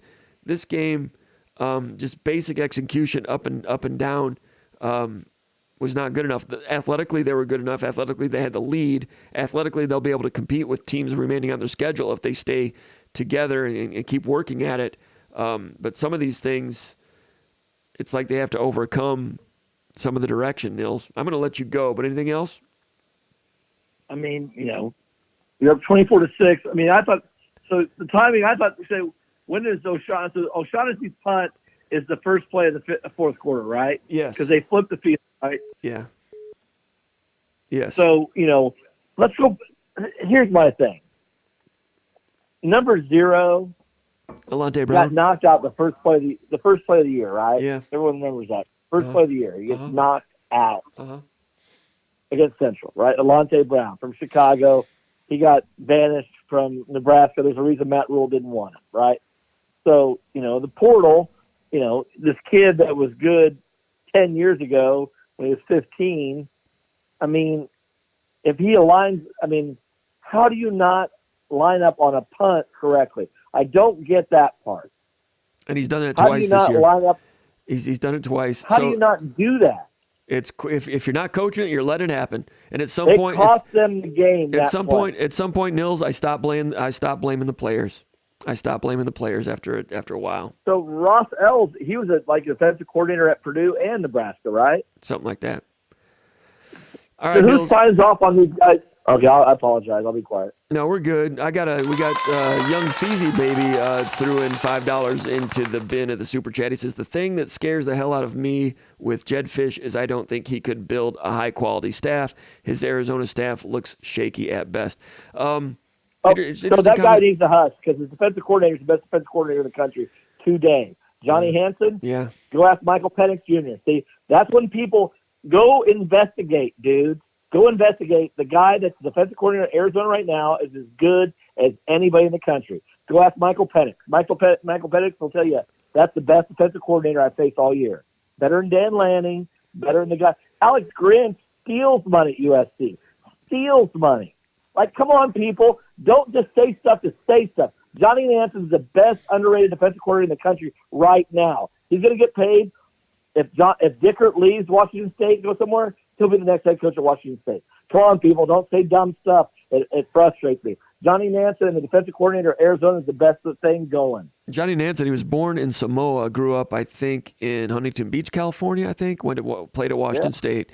And you told me that you really liked USC after the Washington game. You watched that game, right? And I don't want to divulge too much of your personal information, but I think Arizona. I think you put some money on Arizona to cover against USC. Plus 19. I mean, Arizona is the best bet going. Then they go to Washington State, go to the Palouse, and win 44-6. I mean, people, go watch. I mean, Jed Fish is, you guys, I don't understand people. Jed Fish is the best thing going right now. Right now, the last 30 days, Jed Fish is hot. He's getting up there. Yeah, it's a buy. Do you think he would go to Michigan State? Do you think he'd leave Arizona to go coach at Michigan State? Why not? Michigan State has money. We got Magic Johnson. We got Tom Izzo. I mean, everyone forgets Draymond Green. I think we undersell ourselves. I'm so done with all this stuff. What are we? I mean, why can't we be what we want to be? I don't understand it. All right, man, I'm going to let you go, Nils. I appreciate you coming on and talking and talking Michigan State sports. I'm disappointed in people. We undersell ourselves. We'll try to do better. Thanks a lot, Nils. There goes Nils from Houston, Texas. Always great to have Nils. Let's go here to the comments area. We got Eric M. checking in from St. Simons Island, Georgia. Thomas Kohlberg says, hey, Comp. Stu Redmond says, hey, Jim. Brad Frashenko checking in from Austin, Texas. Anma Tamanavor, whatever his name is, says, hey, JC, hope all is well. What did you think of the crazy speculation today? Crazy speculation. Hope you saw the GIF we made for you. I didn't see it. Sorry, but thank you for thinking of me. But that's your starting five. You got, I'm going to put Stu Redmond at the point. You got Fashenko. He's a stretch four. Thomas Kohlberg. He's a shooter. Eric M. He's a two guard. We got Omnivore. He's in the middle. He's the big guys like Ernest and Zigamazabo. He's our center. Craig Go Green says happy Tuesday from Jackson. Marlon Milano says what up, Comp? Go Green. We've got the guy from Willoughby, Ohio. Go ahead and call back. I'm sorry we kept putting you on hold. But we were talking to Nils. If you're the guy that was going to call in and rip on Nils, that's fine. You can do that. Clark Marier says, good evening, ladies and gentlemen. Mr. Boneman says, hello, guys. Chris Pratsky says, what high school will Jay Johnson be coaching at next season? Noah Sprunger says, make sure to hit the thumbs up below and subscribe to the channel. Thank you, Noah.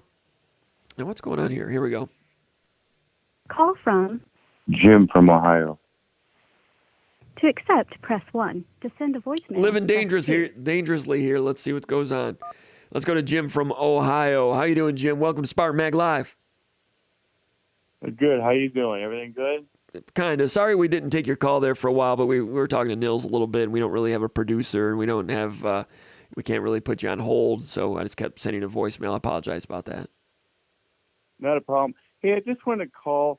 Occasionally I stop in and listen to you guys. There's a number of kids from my area of Ohio. I'm a Ohio State fan, but that have come from my area of West Cleveland, the Dowells, Connor Cook, Brian Hoyer. I've listened to your content over there. I really like it, and I just hope you continue to be a huge seller of Michigan State basketball and football because I think you do a really good job. And that's the only reason I'm calling. Thanks, Jim. Really appreciate it. And, the Ohio high school football, Michigan State's got to get back in there. I realize a lot of people say Ohio football is not what it was in 1975. I agree with that. But still, anytime Michigan State's ever had a good football team, Ohio has a big impact on the roster. Mel Tucker came in, had high plans and thoughts about recruiting nationally, getting 4 and 5 stars, hitting Georgia, Sun Belt region, thought that Ohio it was not quite what they needed to do. I think Michigan State needs to circle back and make that a big part of what they do recruiting-wise because Michigan State is not in a position to leave any stones unturned. Michigan State needs to do more with their camp in the summer, and that means getting on the horn with Ohio high school football coaches and letting them know that if their players come to Michigan State's camp, they will be evaluated not only by the head coach and the staff, but also head coaches from the MAC, head coaches from the GLIAC, Saginaw Valley State, Grand Valley State, have those coaches there too, just because it's more of a magnet to bring more and more talent in, and that is why Michigan State ended up with Trey Waynes, Benny Fowler, and a number of players that Michigan State didn't really have on the radar. They show up at camp and jump on the radar because they're excellent. And those players are out there, and you have to use your camp as a resource. And Ohio high schools are a big part of what Michigan State could and should do with their own camp, and they've gotten away from that since COVID. But, Jim, I appreciate you calling. Thanks a lot, man. Okay. All right. I had to cut him off. Thanks for calling, Jim, Buckeye fan. Be nice to be a Buckeye fan, wouldn't it? Some of you, but you're not going to trade in your green and white. Now, something about being a Michigan State fan, it's not just about green and white and pom-poms. I understand that, and I don't do a lot of it. I don't wear Michigan State stuff. I've got Michigan State scenery in the background, but, I don't wave pom-poms and all that stuff. But as an academic institution, got a lot of respect for Michigan State, and many of you are Michigan State fans, and you're going to be taking a lot of heat this week from Michigan people saying, we're going to kill you. We're going to kill you.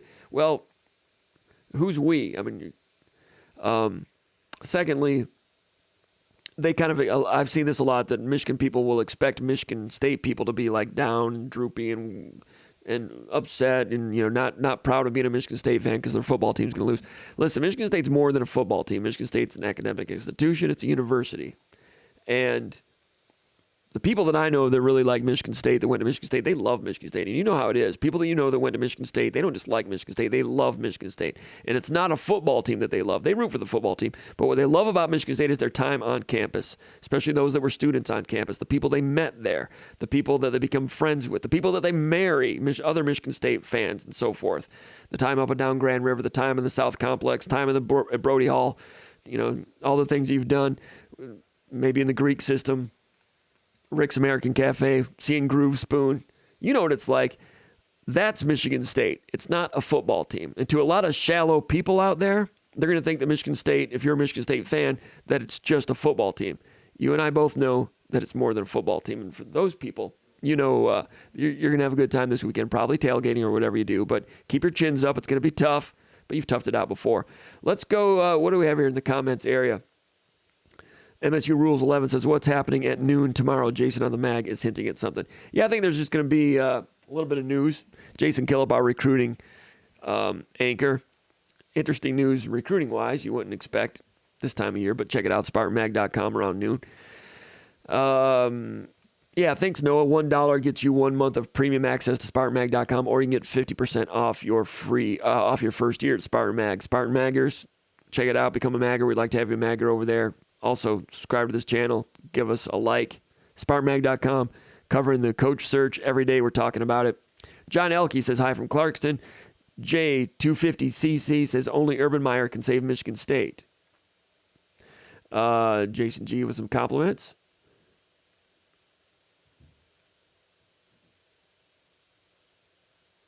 Mark Webster says, how different the fan base and team would feel if the team was 4-2 going into this game. Let Iowa and Ruckers steal wins away. Painful days for Michigan State. I agree with that, Mark. Marlon Milano says, we need to give Urban Meyer $12 million a year. I'll do whatever it takes. Marlon, you do you have some of that $12 million a year? Step right up. Groove Spoon says, Urban. He's not giving up yet. Tim D says, checking in from Toronto. Let's make it a game Saturday. What I like about Tim is he's from Toronto and he's a Buffalo Bills fan. Toronto is a Buffalo Bills city. I don't know if you guys know that, but the Argonauts and the CFL have trouble drawing fans. And that's one of the problems with the CFL. They don't really have an anchor in Toronto because the football fans in Toronto are Bills fans. Jason G says Little J is a Walmart Wolverine troll that's obsessed with Michigan State. Groove Spoon says at Jordan, Jaden G, Walmarters are small-time pretenders. John Elke says chance of rain Saturday may help Michigan State. It's good to have Groove Spoon in the house. Some compliments from J-Man34. Appreciate that. Mark Webster says, hyped for Michigan State basketball. Great team Izzo has built. All right, let's go back over here to the mailbag. All right, we talked about Jed Fish was the last question. Question number 3, D. Javier says, was Coach D'Antonio with the team on Saturday at Ruckers? How involved do you think he will be in the job search? Good questions. I didn't see Mark D'Antonio on the sideline. That doesn't mean that he was not there, but I didn't see him out there. Didn't notice him, and I don't know if he's part of the broadcast. You probably watched the telecast. They might not have shown him either. I don't know if he was there or not. How involved do I think he'll be in the job search? I think that he's been asked a little bit, and I think his opinion has been noted, and that's been put aside for now. And I think when the time comes, he may circle back and be part of it late as well. But yeah, he's not out front with it, but he is a resource. Question 4, MSU 97 posting from his mom's basement. He says, is the door still cracked open a little bit for Urban Meyer, or do you think it's completely closed at this point? I'm going to say 97% closed. All right. On in New York says, was there any concrete talk last offseason of Mel Tucker replacing any of his coaches or coordinators? Was there any talk of that? Nothing that Mel told me. Right. I did hear that Hazelton kind of thought and knew he was on the ropes himself. But, I mean, if Tucker was thinking about it, he's not telling anybody. We would not have known. Question 6, Dave from Midland, Michigan. Which basketball player is going to surprise us with the most improvement this year? And how will it be a surprise? He's asking who's going to be the most improved Michigan State or most surprising Michigan State basketball player. The answer is Carson Cooper. Last year averaged 6 minutes a game as a true freshman, and you saw his role increase as the season went along to the point that he jumped Jackson Kohler in the playing group for one reason, because Carson Cooper can move laterally and Jackson Kohler could not. Jackson Kohler is working on his lateral movement, even though he's got a little bit of a lower body injury. It was mentioned that in practice yesterday, Kohler had a boot on. That's been put out there. Members of the MSU Rebounders Club that were at practice yesterday, they divulged that. Not myself. I didn't, but I've heard that. I heard that prior to it leaking out. Anyway, there were, with Kohler, they did tests today. I've not heard what the outcome was. I don't know if Izzo's going to do any interviews this week or not. Probably will. Maybe Wednesday or so. Keep an eye on SpartanMag.com for that. Follow us on Twitter. My name is Jim Comparoni, at Jim Comparoni Twitter. Follow us on Twitter. That's something I never promote. Maybe I should. Anyway, Kohler's got all kinds of skill and all that stuff, but Cooper came in as a 0-star recruit, but he's 6'10", long, strong, heady, and moves his feet well. And they utilized him on defense. Because when at the center position, Michigan State last year was not going to the center position for offense very often, obviously, right? Sissoko's limited there. Cooper's limited there. Kohler's got talent, some offensive skill, but if he's giving up 10 on this end and only scoring 4 on this end, that's not a positive, right? So they had scoring last year, of course, from Hauser, Walker, a little bit Hogard, a little bit Akins. So they did not need scoring from a center, Carson Cooper. So you just go in and make sure you don't blow any leaks on defense. Make sure you box out, gain possession for us, and then go set screens, hit the offensive glass. You do that, you can play. He did that. He did play. And he's better at that now. He's gotten stronger. He knows the game a little bit more. Last year, 6 minutes a game. I think Carson Cooper goes up to maybe 15, 16 minutes a game. Role player, but he loves his role. Carson Cooper is going to be improved. Trey Holloman, I heard that he had a really good practice yesterday. Last year, averaged 8 minutes a game. Has improved his shot. He's good defensive player. Michigan State, they're going to press this year. They're going to press. I know that they've talked about it in the past, or they've worked on zone and not done it every year. I've not seen them work on zone, but I talked to Izzo about it after practice last week. And the press thing is real. He mentioned it on media day that he was going to press this year. And I don't think it became a big story because people don't really know whether to believe him or not, but I saw him practice. They're working on it. And part of the reason he wants to do it is because to fatigue the opponent a little bit, but also to fatigue his own players, which sounds crazy, but when you've got a deep playing group where you're going 11 or 12 deep, and let's say you've only got 12 minutes you can give to Trey Holloman, you want him to go as hard as he can for 12 minutes and be asking to check out after 4 minutes because he's gassed. That's what Michigan State did in 2005. They had a deep playing group. They ended up moving Chris Hill and Torbert to the bench as seniors.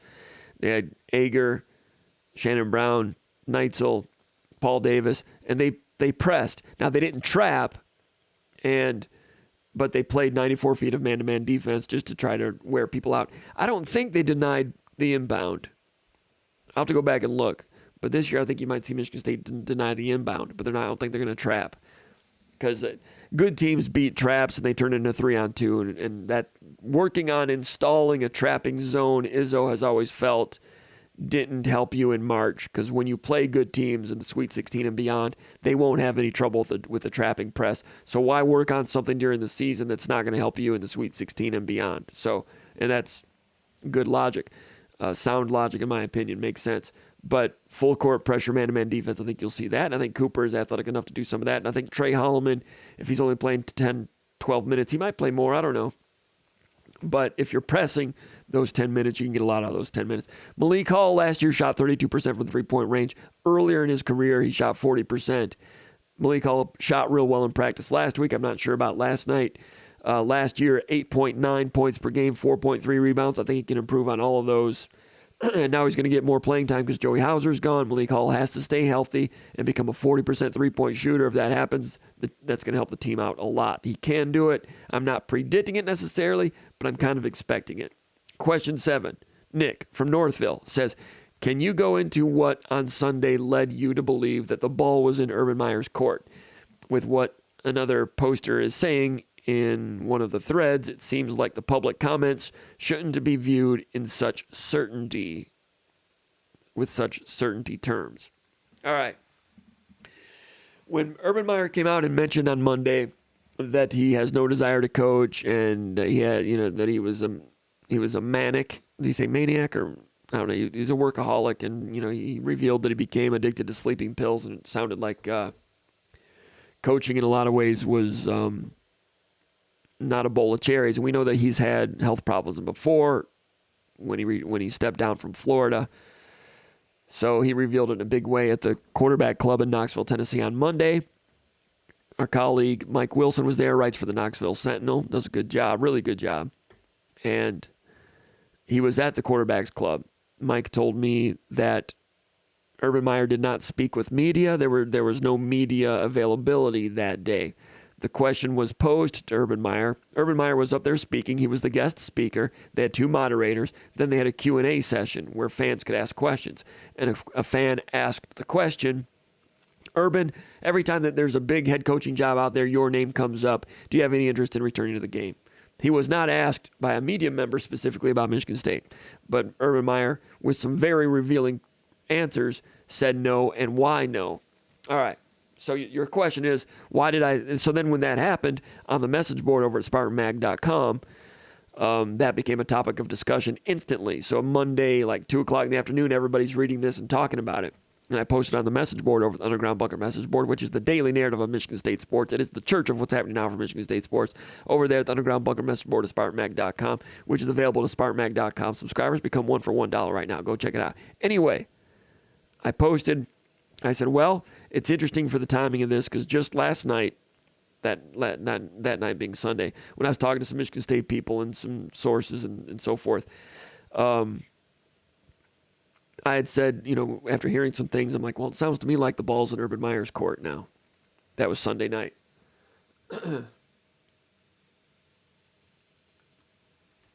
Excuse me, I got to do that. If we had commercials, I could turn it off and I could do that. but I can't. I apologize. I know that's gross, but hey, we are primitive here. We're not actual professional broadcasters, never claimed to be. So, why was the ball in Meyer's court? Well, based on what I was hearing, there was interest to the point where, money was being discussed a little bit. How interested? He's returning volley, basically is the way I've put it. It was on a low simmer. And there were some questions as to whether things might be approved. And I've not verified this part of it. So you're asking me why I thought that. And I didn't post that on Sunday. I didn't say on Sunday. I didn't go public and say the ball's in Meyer's court. I just kind of revealed that on Monday after Meyer said what he said. Why did I say that on Sunday? And it's not based on things I've verified. It's just I've read some tea leaves. Some of it's verified. And then you kind of do the math as you go. Anyway, it sounded to me like there might have been some questions about whether it'd be a total green light in terms of the Board of Trustees vote. If it came to that. I kind of heard that on Sunday that was not going to be a problem. So that was clear. There's green lights there. So I'm like, well, if I'm reading this right, now the ball's in Urban Meyer's court.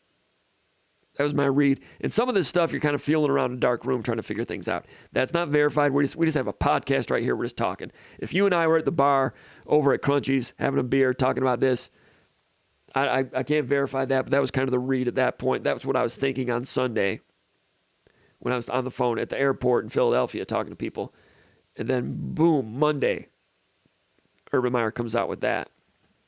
To me, I was like, well, the timing is interesting because I kind of thought the ball was in his court. So rather than return volley, he just quit the tennis match, which I understand. I respect that. Secondly, the answer was so precise and so he elaborated so much. I'm not a psychologist. Maybe some of you have some professional opinion on this, but that sounded to me like somebody who had basically gone over a pros and cons list in the previous 72 hours. That's what it sounded like to me. I'm not saying that's the case, but he was so specific on some of those things. It sounded to me like somebody who had considered coaching. Anyway, that's why. Some of that's verified. Some of it I'm just still trying to find out. So I'm not reporting this as fact. You asked me a question, what did I mean by ball in Urban's court, which is something I posted on the message board. I don't know. That's kind of the way it looked to me, but still not 100% sure on some of these things. Question 8, Leon Okamis. He says, and also, Noah, if you've got the ability, look out for trolls and go ahead and ban them if you see any, because I'm taking my eye off it. No, I'll still be looking at it here a little bit. Leon Okamis says, based on what you know today, who do I believe are the top 3 realistic candidates for the Michigan State coaching job? He says, I know we have a long time to go before a decision, but it would be interesting to compare this list to the final list. Yeah, you're right. I mean, these coaches are halfway through the season, so it's not going to be, there's not much that anyone can do about things right now other than establish lines of communication with agents and so forth and find out who might be interested. And some people who are interested their agents just might be doing work to try to get in a bidding war to get more money at their current job. That's possible also. But anyway, I mean, when you look at the top 25, that's where you start, right? You're looking for proven head coaches at the Power 5 level. So you look at the top 25. Georgia, Kirby Smart, not getting him, right? Harbaugh, not getting him. Ohio State's number 3. Ryan Day, not getting him. Number 4, Norvell, Florida State, not getting him. Kalen DeBoer at Washington, put him aside, call him, make him say no. And, that one, why would he come to Michigan State? Not sure. But they saw what they paid Mel Tucker. If you're Kalen DeBoer's agent, you listen. Call him. Might be surprised. I don't know. But I'm not going to say no on him.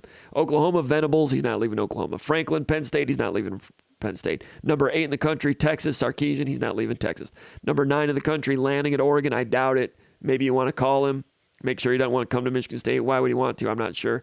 But over Oregon, doubt it. So, I mean, but coaches have left Oregon, like, Willie Taggart left Oregon to go to Florida State. Mario Cristobal left Oregon to go to Miami. But Florida State and Miami are stronger than Michigan State as a destination, right? So Oregon, I mean, he's not Probably not happening. Number 10 in the country, North Carolina, Mac Brown. He's not leaving. He's old, all that stuff. Number 11 in the country, Alabama, Nick Saban. He's not leaving. You know that.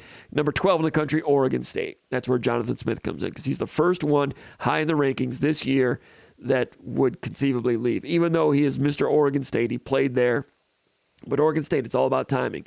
Right now, timing. The Pac-12 is being blown up. Oregon State, they're not in a conference. They're going to have to join what's left of the Mountain West, and the athletic budget at Oregon State is about to plummet, and his ability to make the money that a number 12 coach in the country should get is about to not exist anymore. So yes, he's available, accessible. He's having a good season. Number 12 in the country, 6-1. Last year had a very good season.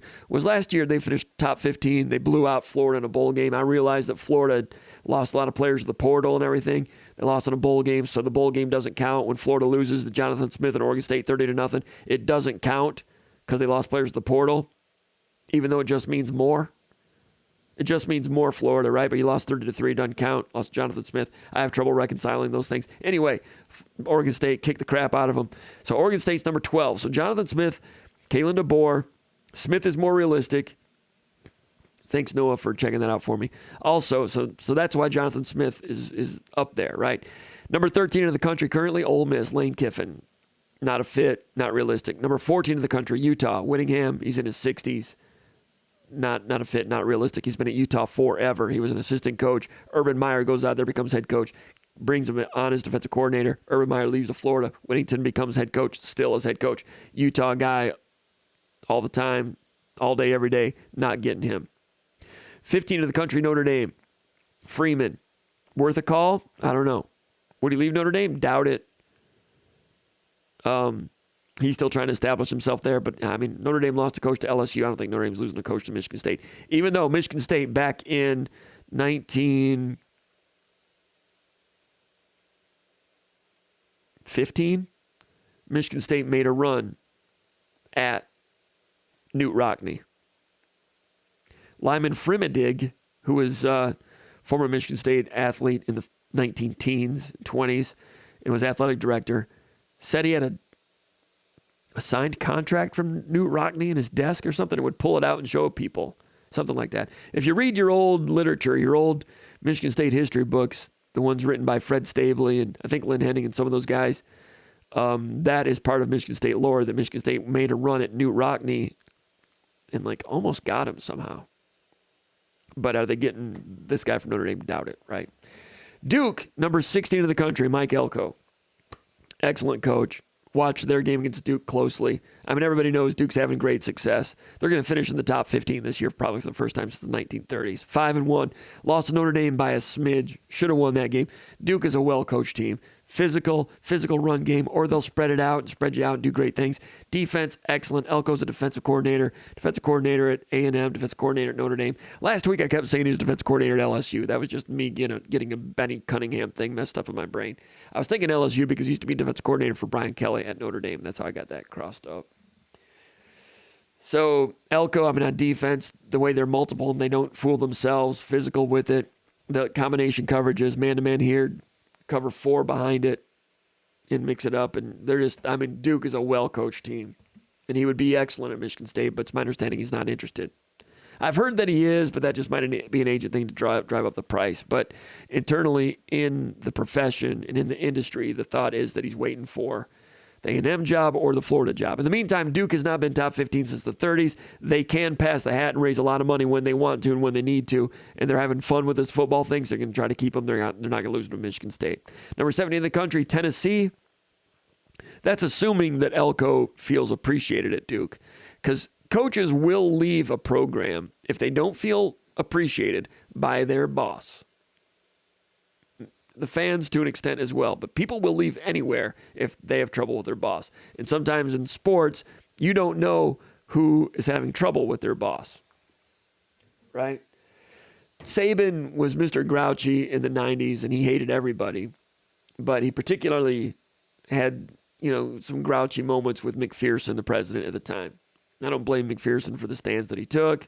Saban wanted Michigan State to create an academic major where he could hide players so they didn't have to go to class and be, just a tail wag the dog academic thing. And Lou Anna Simon, who was the provost at the time, would not do it. There were other things that were going on, but Saban wanted to go somewhere where the tail could wag the dog, where the football coach ran the university, and he found that at LSU, so good for him. All right, but if you're mad at your superiors, you will leave. When Urban Meyer left Ohio State a couple of years ago, he was angry because they suspended him because of that Zach Smith thing, and he said, when the season's over, I'm gone. And he was gone. Number 18 of the country, USC, Lincoln Riley, he's not leaving. Not for Michigan State, right? Untouchable. Number 19, Brian Kelly at LSU, probably untouchable. I hear he's not loving it down there. He's 61 years old. I don't think Michigan State would be interested at this point, but I don't think he's untouchable, but not happening. Number 20, Missouri, Eli Drinkwitz, good coach, been there for about 5 years. He was on the hot seat coming into this year, had been a 500 coach up till now. Probably not a good fit. He's an Arkansas guy, Southern guy, might have his eye on the Arkansas job at some point, and he's only had success this year, had success prior to that at Appalachian State, good for him, just might not be a fit. We talk about the importance of fit. Rich Rodriguez, culturally, not a great fit at Michigan. Some would say John L. Smith, not a great fit at Michigan State. The great current example I always talk about is Sonny Dykes. Sonny Dykes was a coach from Texas, went out and became head coach at California, Cal Berkeley. Didn't really fit in Cal Berkeley. Sonny Dykes, Texan football, didn't really work. Got fired, goes to SMU, had success, goes to TCU. They're in the Final Four last year. Fits at TCU, fits at SMU, did not fit at Cal Berkeley. Eli Drinkwitz, good coach, might not be attracted to Michigan State. Michigan State might not want him.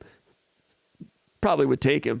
Secondly, Missouri to Michigan State, lateral move. Some of you might think Missouri is below Michigan State. I don't think so. When I did the tiers of I made a list of the coach, the programs in the country, what I thought were the tiers of college football, first tier, second tier, third tier. To me, there's like the superpower tiers. There's about 19 of them, 20 of them. The superpowers, Ohio State, Michigan, Notre Dame, Penn State, Georgia, Florida, Texas, USC, Oklahoma, those schools, right? Alabama. And I include Auburn, Texas A&M, Florida State, Miami. And then I include, just to make it a nice round 20, I had Nebraska in there just history-wise. I don't know. And I have UCLA number 20, even though they've not had much success lately. If they ever totally, as Rick Neuheisel says, invest in the overall enterprise, they could be strong someday. I got them in the top 20. You can argue that Nebraska and UCLA should be out there. I called Nebraska, I don't know, I'm not going to say what I call them, but got great respect for the history. Anyway, that's the top tier. The second tier, there's about 10 schools, in my opinion, that think of themselves as top 25 schools. So that gives you 30 that think they're top 25. You got the superpowers, and then in that group of 10, I got Michigan State, Iowa, Wisconsin. You can disagree if you want. South Carolina, Arkansas, Washington. So I can't remember some of the others. Did I say Wisconsin, Iowa, Arkansas? I've got North Carolina in that group, and also I've got Missouri in that group. And when I wrote that story, people were like, man, Missouri's not in that group. Well, they're kind of showing that they are this year. They've won the SEC East a couple times, had success with Dan Devine back in the old days. They're strong in the Big Eight in the 70s. I think they're right there with Michigan State, Washington, South Carolina, Arkansas can rise up, rise down. They're not superpowers, but they're not in the third tier. The third tier is the bottom 34 teams of the Power Five. That's basically Syracuse on down. That's Texas Tech, Mississippi State, Oregon State, Washington State, Baylor, Iowa State, Purdue, Indiana, Minnesota, those schools, right? So that's Missouri. And I'll get to that point in a minute, but let me finish here in the top 25. Louisville is number 21. Jeff Brom, excellent coach, very good hire. I think he's outstanding. Lost to Pittsburgh last week, but you're not getting Louisville's coach to go to Michigan State. He's back at his alma mater. He's staying in Louisville. I'm just going over the top 25 coaches when we're talking about candidates here, right? Number 22 in the country, Air Force, Troy Calhoun, great. He's 56, triple option. Not a fit for Michigan State, right? You're not hiring an Air Force's coach. Tulane, Willie Fritz, very good coach. He's in his 60s. Very good group of five coach. Number 24 in the country, Kirk Ferentz, Iowa. Not getting him, obviously. Older guy, just not a candidate. 25, Chip Kelly. Chip Kelly's 59 years old. He's a West Coast guy. I just don't think he's a realistic candidate. He's finally getting it going a little bit at UCLA, but if he's leaving, he's not leaving for Michigan State, just my opinion. Maybe you call him. I don't know. I think that that's his final destination there. And he looks older than 59, by the way. All right. Those are the 25, the top 25. So when you're asking me about candidates, I start there. And Jonathan Smith is one, Elko's one, but I'm not sure he's interested. Jake Dickert was in the top 25 for Washington State for a couple weeks. They just got bombed last week by Arizona, so they're out of there. But Jake Dickert was on the radar a little bit. Chris Kleiman at Kansas State had a real big season last year. Kansas State's just been kind of mediocre this year, but he's someone that Michigan State, and according to my sources, they had him on the initial list. Kleiman has said that he's not interested, but they'll probably call him again just to make sure. But Kansas State's not been that great this year. But he would be, someone that's not my personal candidate. I mean, I think Kleiman would be a very good one. But it's my understanding he's kind of maybe waiting for the Iowa job, maybe. My understanding he wouldn't take that, what perceived right now as a lateral move. Dave Clawson, a guy that I really liked initially. I've got a lot of respect for what he's done at Wake Forest.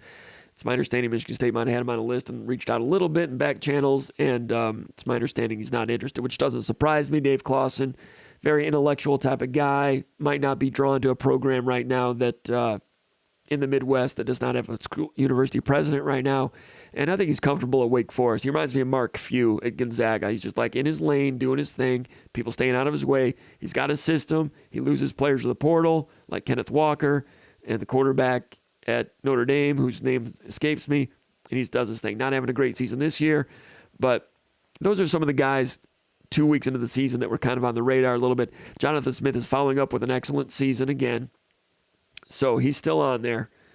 And who else? Elko doesn't sound like he's interested. So who else? Kalen DeBoer, worth a call. We talked about Jed Fish. He might be rising at 4-3. They got a big game with Oregon State coming up in a couple of weeks in terms of resume, if you're interested in that.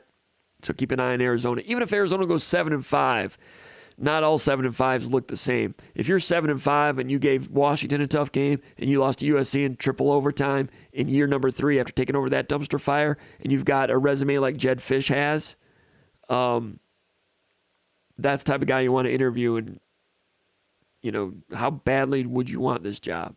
What would you do organizationally from word go? Who would your assistant coaches be? That would be worth looking into. Worth a call, Caleb DeBoer. Worth a call, Luke Fickell. Those are some of those. When you're looking at Power 5 established coaches, there's not many of them. There's not many established Power 5 coaches under the age of 55 that are accessible. I just went through the top 25 and then some that are outside of the top 25. There's not a lot of them. Let me go to some figures here. Our esteemed colleague and intern extraordinaire Noah Sprunger did some research, came up with some numbers for me. I wanted to know the last 6 years where programs have gone to hire coaches. Where have they gotten them from? There have been 65 coaches hired in the Power 5 in the last 6 years. 65 of them. Of the 65, only 9 of the 65 came from Power 5 programs. In other words, only 9 out of 65 have gone from one Power 5 school to another. And I mentioned in that bottom 34, since like 2000, the bottom 34 I talked about, Syracuse on down, only one coach of the current bottom 34 came from a Power 5 school, and that was Jeff Brom. They went from Purdue to Louisville. The other 34 either hired from assistant coaches or the group of 5. Let me see if I can find the exact.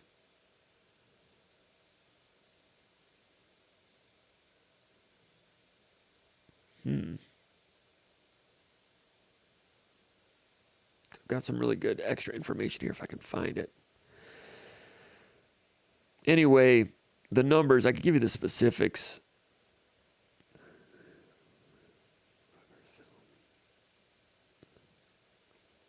Doggone it. Am I the guy that still says doggone it? Stay with me here for a second if I find these specifics. Here it is. All right. Only 9 in the last 6 years, only 9 Power 5 schools have hired assistant coaches from the Power 5 ranks. It's hard to do. They're not out there. In 2018, there were 4 of them. Actually, only 3. Dan Mullen went from Mississippi State to Florida, got fired. Jimbo Fisher went from Florida State to Texas A&M, about to get fired. Willie Taggart went from Oregon to Florida State, lasted a year and a half, got fired. Kevin Sumlin technically went from A&M to Arizona, but he was fired at A&M, so that doesn't really count. That's all in 2018. 2019, 0. No coaches went from Power 5 to Power 5. 2020, 2 went from Power 5 to Power 5. Mike Leach from Washington State went to Mississippi State, and Mel Tucker from Colorado to Michigan State. Call from. It's hard to do. They're not out there. In 2018. To accept, press 1. To send a voicemail, press 2. All right. At any time, you may press star to join the call. In 2021, 0 Power 5 programs hired an existing Power 5 head coach. They're not out there, is the point I'm getting at. 2022, 3 went from Power 5 to Power 5. Lincoln Riley went from Oklahoma to USC. Brian Kelly went from Notre Dame to LSU. Mario Cristobal went from Oregon to Miami. All big baller jobs. USC plucking Oklahoma's coach. LSU plucking Notre Dame's coach. Miami plucking Oregon's coach. Michigan State's not really in that lane to do that, right? 2023, 1 Power 5 coach went to another Power 5 school. The aforementioned Jeff Brom, Purdue to Louisville. So that's it. Jeff Brom, Purdue to Louisville. Lincoln Riley, Oklahoma to USC. Brian Kelly, Notre Dame to LSU. Mario Cristobal, Oregon to Miami. Jeff Brom with special circumstances, went back to his alma mater. None in 2021. In 2020, Mike Leach, Washington State to Mississippi State. Mel Tucker, Colorado to Michigan State. So when Mel Tucker came to Michigan State from Colorado, might not have seemed like it at the time, but it's rare to get someone from a Power 5 to come to your school. What are the schools that were able to do it? Schools with a lot of pull. USC, LSU, Miami. Louisville, special circumstances.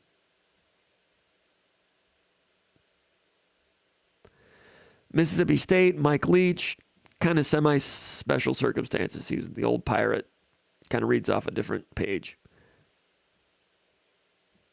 Florida, Texas A&M, Florida State. That's it. These are the only programs that you can pluck from another Power 5 coach over the last 6 years. For another Power 5 school. 65 new coaches hired in the last 6 years. Only 9, the ones I mentioned, came from a Power 5 school.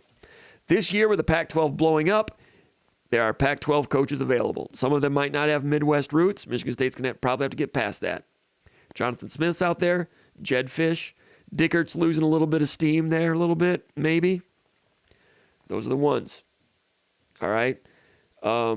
I mentioned you call DeBoer, you call Fickle. Now, what about that next group? Group of 5.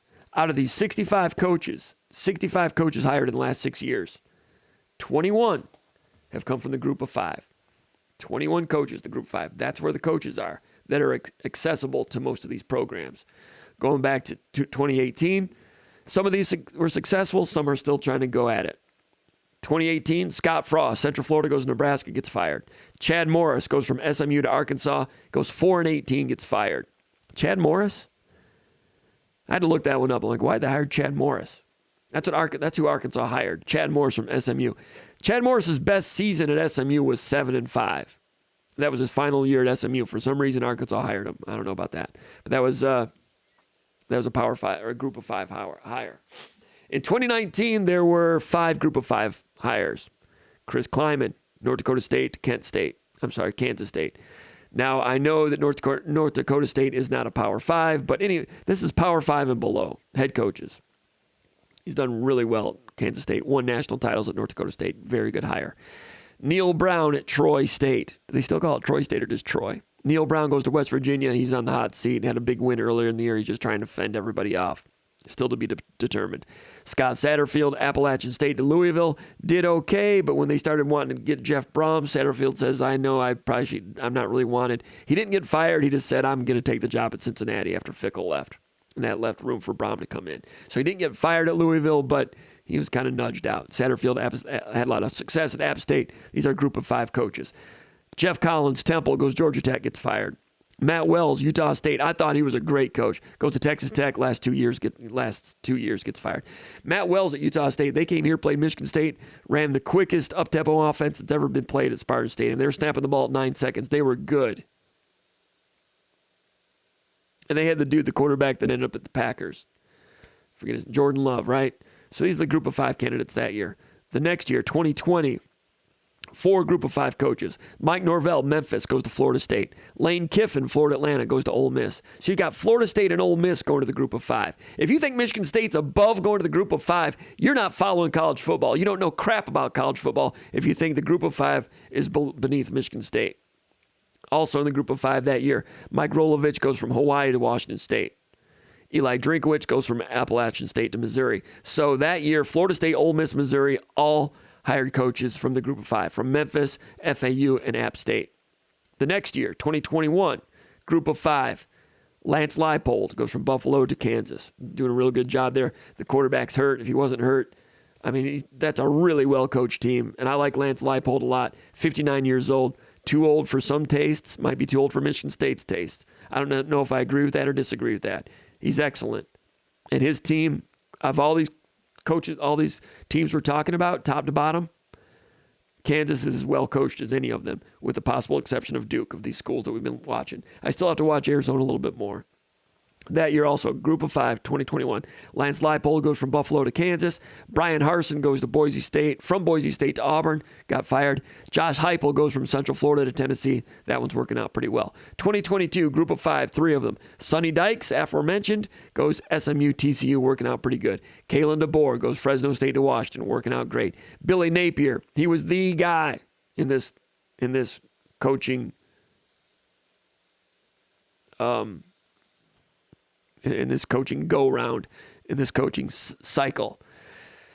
Louisiana Raging Cajuns, he was great, goes to Florida, had a bad first year, was getting off to a bad start this year. They're not really sure, but just in a matter of 18 months, he goes from, a king to a troll.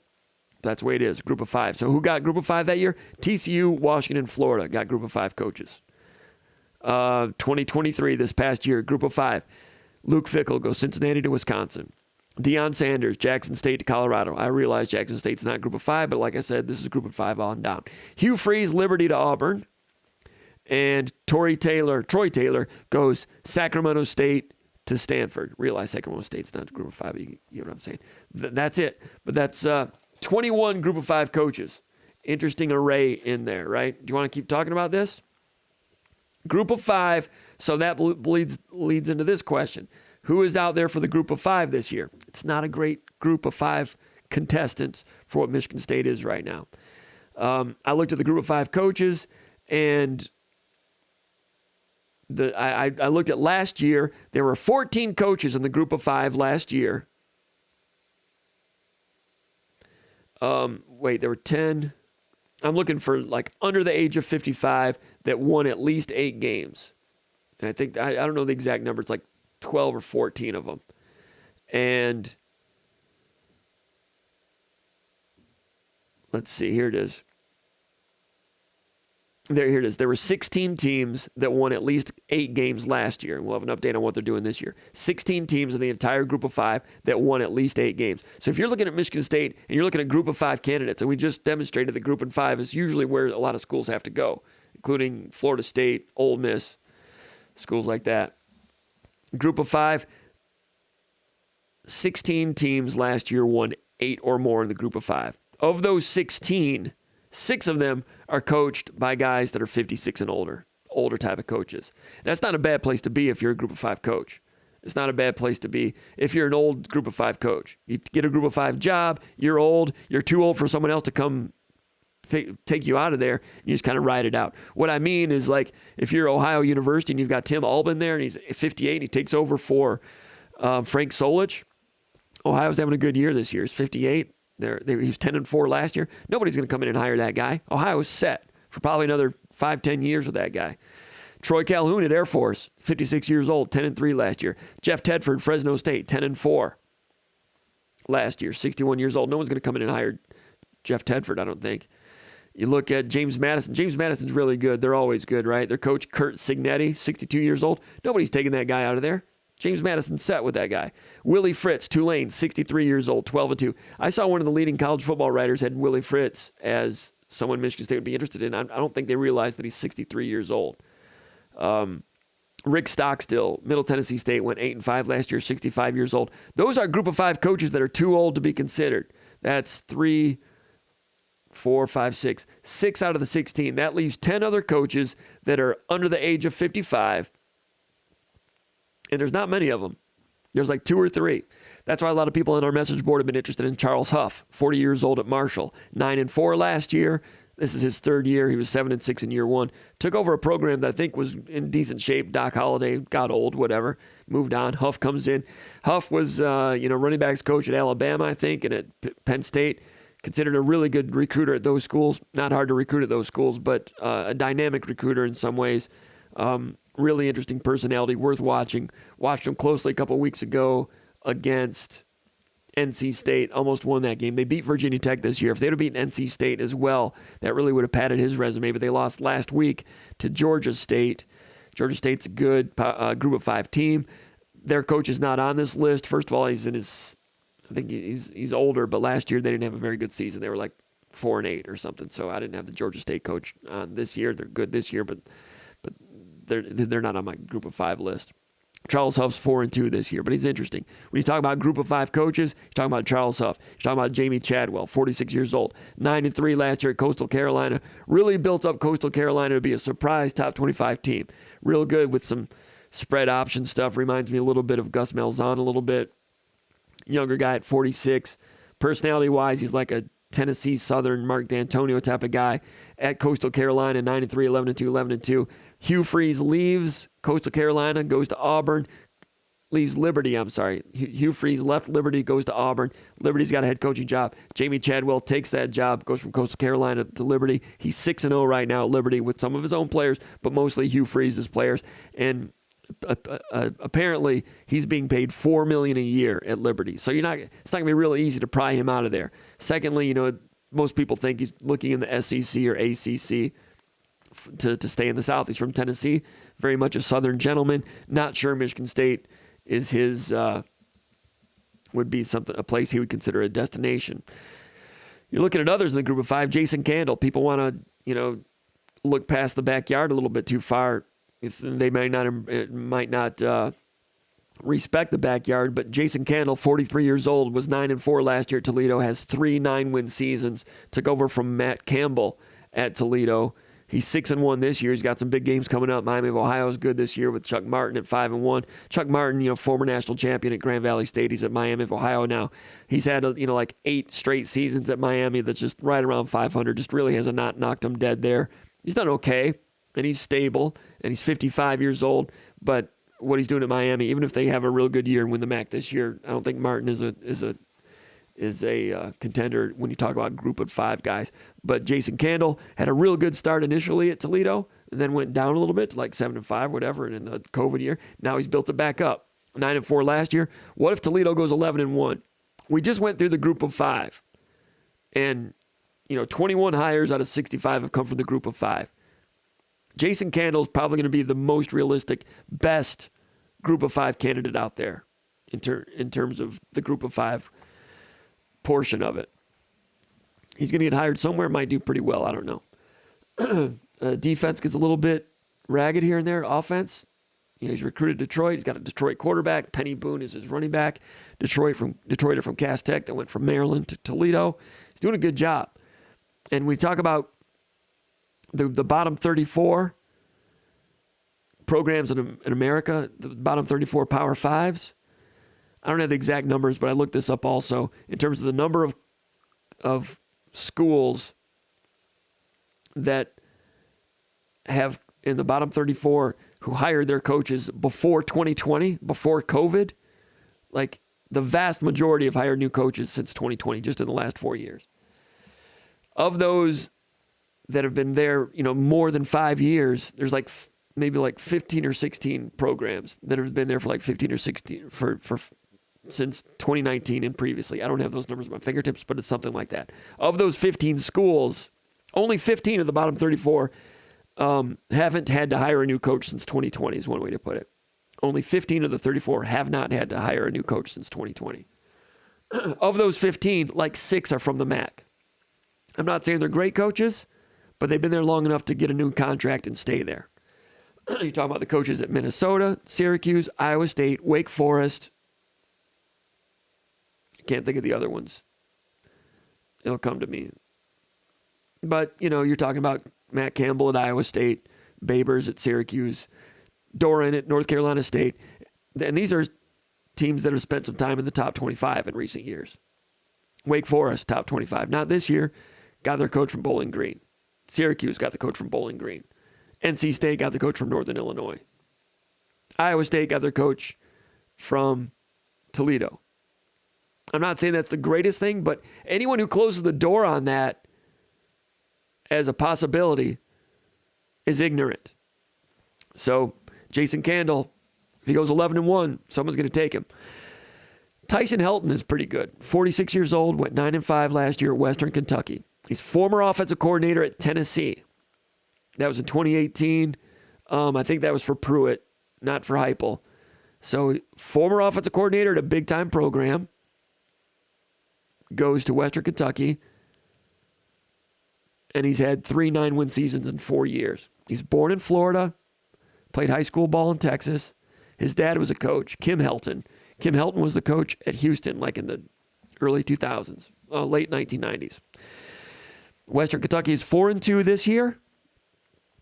Tyson Helton is 3-1 in bowl games. And those are kind of those mid-major bowl games, but still. 3-1 in bowl games is 3-1 in bowl games. Like I said, 46 years old. It's his 5th season at Western Kentucky.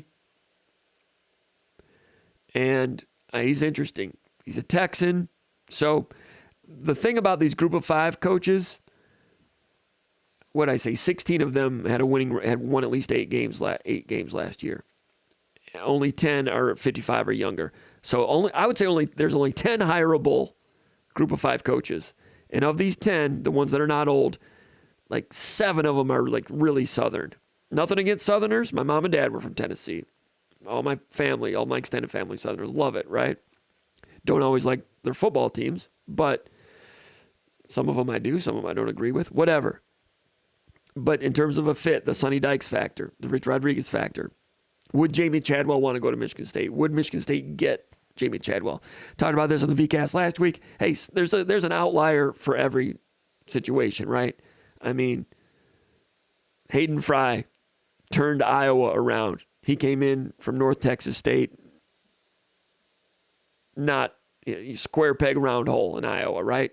Made it work, was great, never left, became an institution. Fielding H. Yost was a hillbilly racist, went to Michigan, won a lot of football games. Sometimes fit is fine. I don't know. Tyson Helton, Texan. If Michigan State wants to interview at least one group of 5 candidate, Tyson Helton's worth maybe keeping an eye on at Western Kentucky, maybe. Michigan State, I think, wants to shoot over that.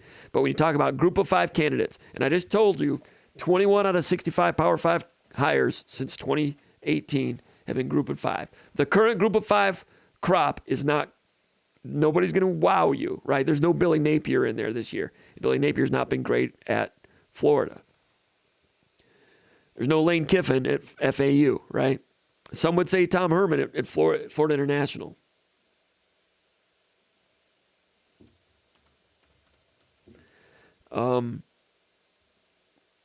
Others, we got a couple others to go over. So Florida Atlantic, I'm sorry. Tom Herman is at Florida Atlantic. You know, he was a whiz kid, assistant coach at Ohio State, goes to Houston, 13-1, 9-3, looking good. Gets hired at Texas, goes 7-6, 10-4, 8-5, 7-3, fired. Goes to Florida Atlantic, he's 3-3 right now. I'm not sure he's your guy. First year there, I know Florida Atlantic has been bad, I guess. Let's see.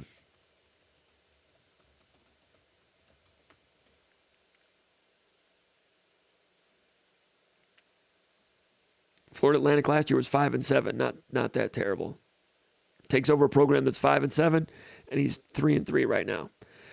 They beat Monmouth. They beat Tulsa. Not a bad win beating Tulsa. They beat South Florida. They lost to Illinois, lost to Clemson, lost to Ohio. So Tom Herman has played tough against Ohio and Illinois. Illinois is below average in the Big Ten this year. Ohio's pretty good. But that's Tom Herman. I mean, is he knocking people dead? Is he this year's Lane Kiffin? I don't know. But when you talk about great group of 5 pool, got Charles Huff at Marshall, Jamie Chadwell at Liberty, Jason Candle at Toledo, Tyson Helton at Western Kentucky. Also keep an eye on John Sumrall, 41 years old, Troy State. Last year was his first year at Troy State, went 12-2. He was co-defensive coordinator at Kentucky, linebackers coach for 1 year at Ole Miss. So he has experience in power programs. Co-defensive coordinator at Tulane also. He's from Huntsville, Alabama. Last year in the bowl game, he beat Texas San Antonio. He took over a team that went 5-6, and right away he went 12-2. Took over a team that was 5-6, went 12-2. This year he's 5-2 this season. So his record in 2 years, Joe Summerall, 41 years old at Troy State, 17-4 in 2 years. Good-looking coach. Probably, if he keeps this up, he's going to get hired somewhere. He's from Alabama. That's what I'm talking about. These Power 5 guys, a lot of them are old, a lot of them are Southern. Fit, it's up to you. Is fit important? What do you want to coach at Michigan State? What is, this is the Power 5 group. I mentioned earlier in the year, Kane Womack was a guy. Womack. I want to say Womack, but it's Womack. 36 years old, Missouri native, played at Arkansas. I loved him as a defense coordinator in Indiana. He was there when Penix was the quarterback and DeBoer was the offensive coordinator. That's why Tom Allen had a really great season at Indiana. He had Womack and DeBoer, great coordinators. I would not have drafted Justin Fields in the NFL just by looking at the problems Justin Field had against Kane Womack's defense in Indiana that year. I don't know why the Bears drafted him. They must not have watched that film. Womack is interesting, 36 years old. At South Alabama, he went from Indiana to South Alabama. Year 1, 5-7. Year 2, 10-3. He was on my list. Keep an eye on. Beat Oklahoma State this year. Blew them out. I put him on the bottom of the list of other group of 5s. But this year, just kind of having an average year so far, 3-3. Not sure what's going on. At the beginning, I had some others that have fallen off. I had Chris Creighton on there to keep an eye on because he went 9-4 to Eastern Michigan last year, 54 years old. He's only been above 7 wins once, and that was last year. 3 times he's gone 7-6. This year he's 4-3, so he hasn't quite had that breakthrough you needed. If Creighton had gone 12-0 this year, maybe he's in it, but he's kind of fallen off.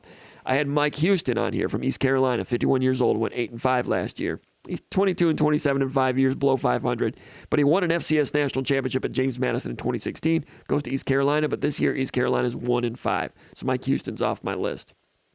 Jeff Traylor, very good at Texas San Antonio, although I said that he lost the bowl game to John Sumrall in Troy State. But Jeff Traylor at Texas San Antonio was 11-3 last year, 55 years old. He's a Texan to the hilt. I mean, go look at him. I mean, I'm not exactly Clark Gable, but that guy looks like he should be on the Bass Pro Fishing Tour.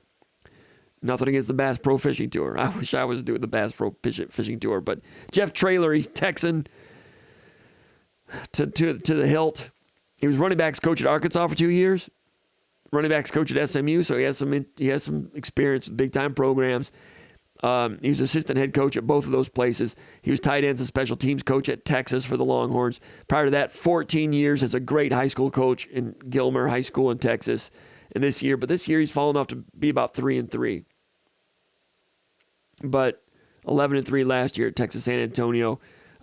Nils, who was on the show earlier, says that he's in line, Jeff Traylor is, to be the next head coach at Houston.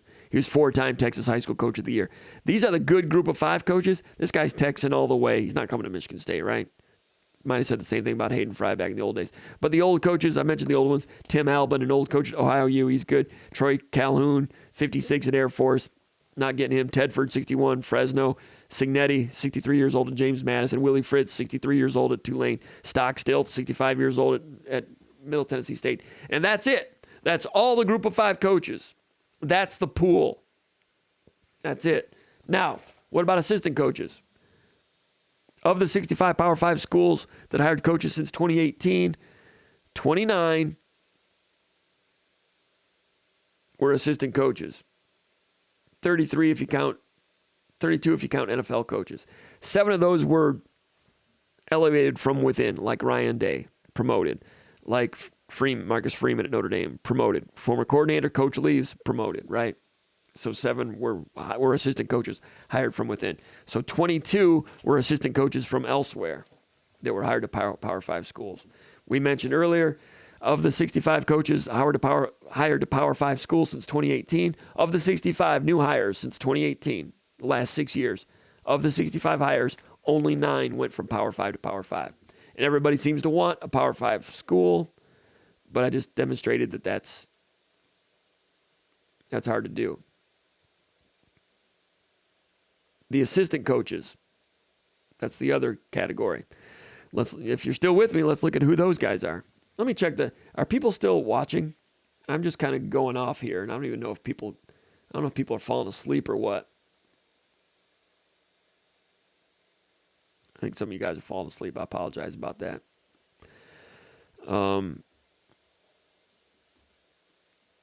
Assistant coaches. These, since 2018 at Power 5 schools, these are the coaches that were hired as former assistant coaches. You go back to 2018, one of them is Jonathan Smith, went from Washington offensive coordinator to Oregon State. Mario Cristobal, Oregon offensive coordinator. Well, he was actually hired from within, so I got to change him. I got to change his category. He was promoted from within. That changes the number. Got to change that. The 7 becomes an 8, and the 22 becomes a 21. All right. I categorized that incorrectly first time around. Assistant coaches, there were 3. 3 were assistant coaches. Oregon State, Mississippi State, Tennessee hired assistant coaches. Jonathan Smith, Washington offensive coordinator, goes to Oregon State. Joe Moorhead, offensive coordinator at Penn State, goes to Mississippi State. I said from day one that was a mistake. Mistake. Joe Moorhead, he had the one good year at Penn State when they changed their offense halfway through the year, started going deep with whoever it was, Trace McSorley. But on offense, that was the year I wrote those pre-snap reads when they had Saquon Barkley and they ran that zone read and they didn't vary their blocking at all. It was just inside zone, read. And with Barkley, you just played the inside zone. You went and you tackled Barkley and you made Trace McSorley keep it and you beat him up. And Michigan State beat Penn State doing it that year. And I wrote in the pre-snap read that Joe Moorhead in this offense, there's just no physicality to it. It's too much finesse. And with a great player like Saquon Barkley, they weren't varying things up enough to take advantage of Saquon Barkley. They were too finesse-oriented. Michigan State goes out there, they beat Penn State. James Franklin comes to the post-game press conference, and he says, you know what? We're too finesse-oriented with our run game. And I'm like, that's what I wrote last night. Joe Moorhead, Mississippi State hires him. And plus, he's a Yankee, so that's one of those misfits, right? It's kind of like when Brian Harsin didn't fit at Auburn. Good coach, but you go down there, it's not working out. It's hard enough to succeed as a coach. If you do it as a geographical, demographic misfit, it makes it harder. And I'm not judging people. I'm just saying people make it harder on people. I'm not judging. Moorhead, Mississippi State, fired. Tennessee, Jeremy Pruitt, defensive coordinator, Alabama, fired. So of the 3 assistants, Jonathan Smith is the one that's still standing, offensive coordinator from Washington, doing a great job at Oregon State, and he's on the radar. The next year, assistant coaches, Maryland hired 1, Colorado hired 1, Miami hired 1. There were 3. Maryland hired Mike Loxley, offensive coordinator, Alabama. I thought that was a bad hire. Proved me wrong. He's done a real good job there. He was hired there partly because they had that tragedy when the player passed away tragically because of negligence at practice. Loxley had failed miserably at New Mexico State, had some personal problems, goes to the Nick Saban halfway house, gets his stuff back together, gets hired at Maryland, largely to help steward that program past that tragedy into the future. A guy that well respected in that area, and he's done a good job. I was wrong about that. So 3 programs, Power 5 programs that year hired college assistants. Maryland, Colorado, Miami. Maryland hired Loxley. Colorado hired Mel Tucker, who was Georgia defensive coordinator. Miami hired Manny Diaz. Actually, Manny Diaz was another one that was just promoted. Let me make sure on that because I have to change my figures on that too. Let me look at that. That was in 2019. Yeah, he went from defensive coordinator to he was hired from within.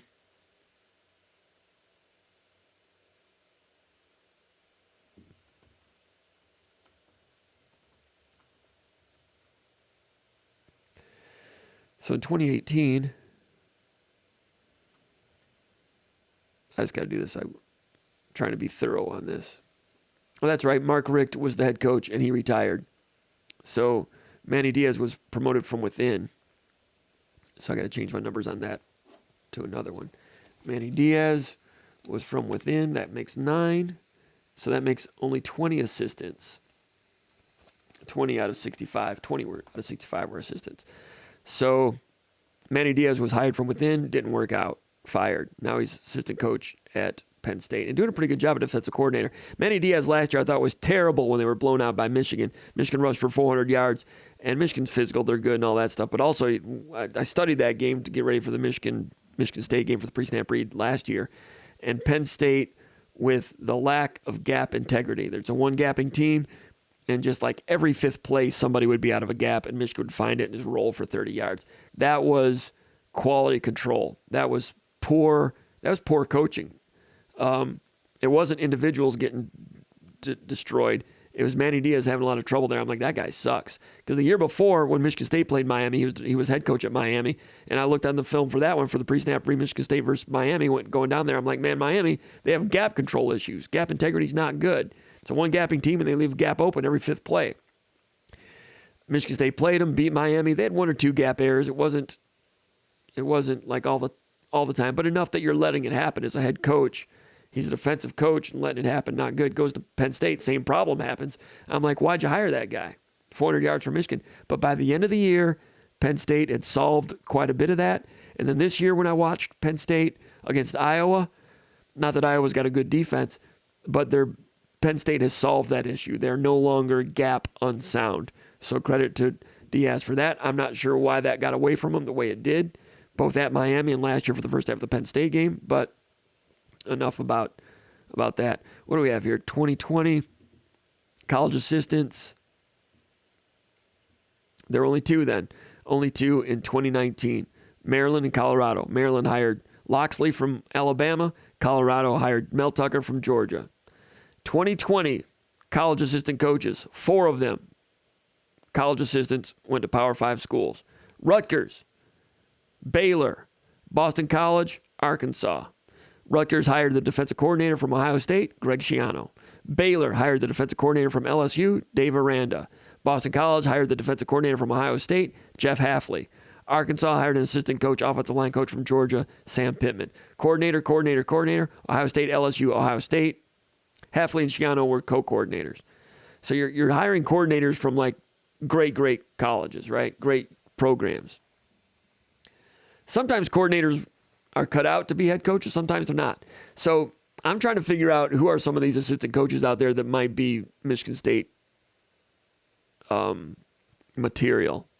You know, we looked at Brian Hartline. You know, Jim Leonard always was coming up. Sometimes assistant coaches come up and then they kind of like fade away. Leonard's faded away a little bit. At the beginning of this year, House, the defensive coordinator at LSU, a guy from Harrison, Michigan, a Michigan State graduate, was on some list, on our message board, Matt House, because he's a Michigan State guy. I think Lynn Henning had him on his list. He's gone on defensive coordinator at LSU this year and been terrible. The LSU defense has been terrible. So that hurts his candidacy, obviously.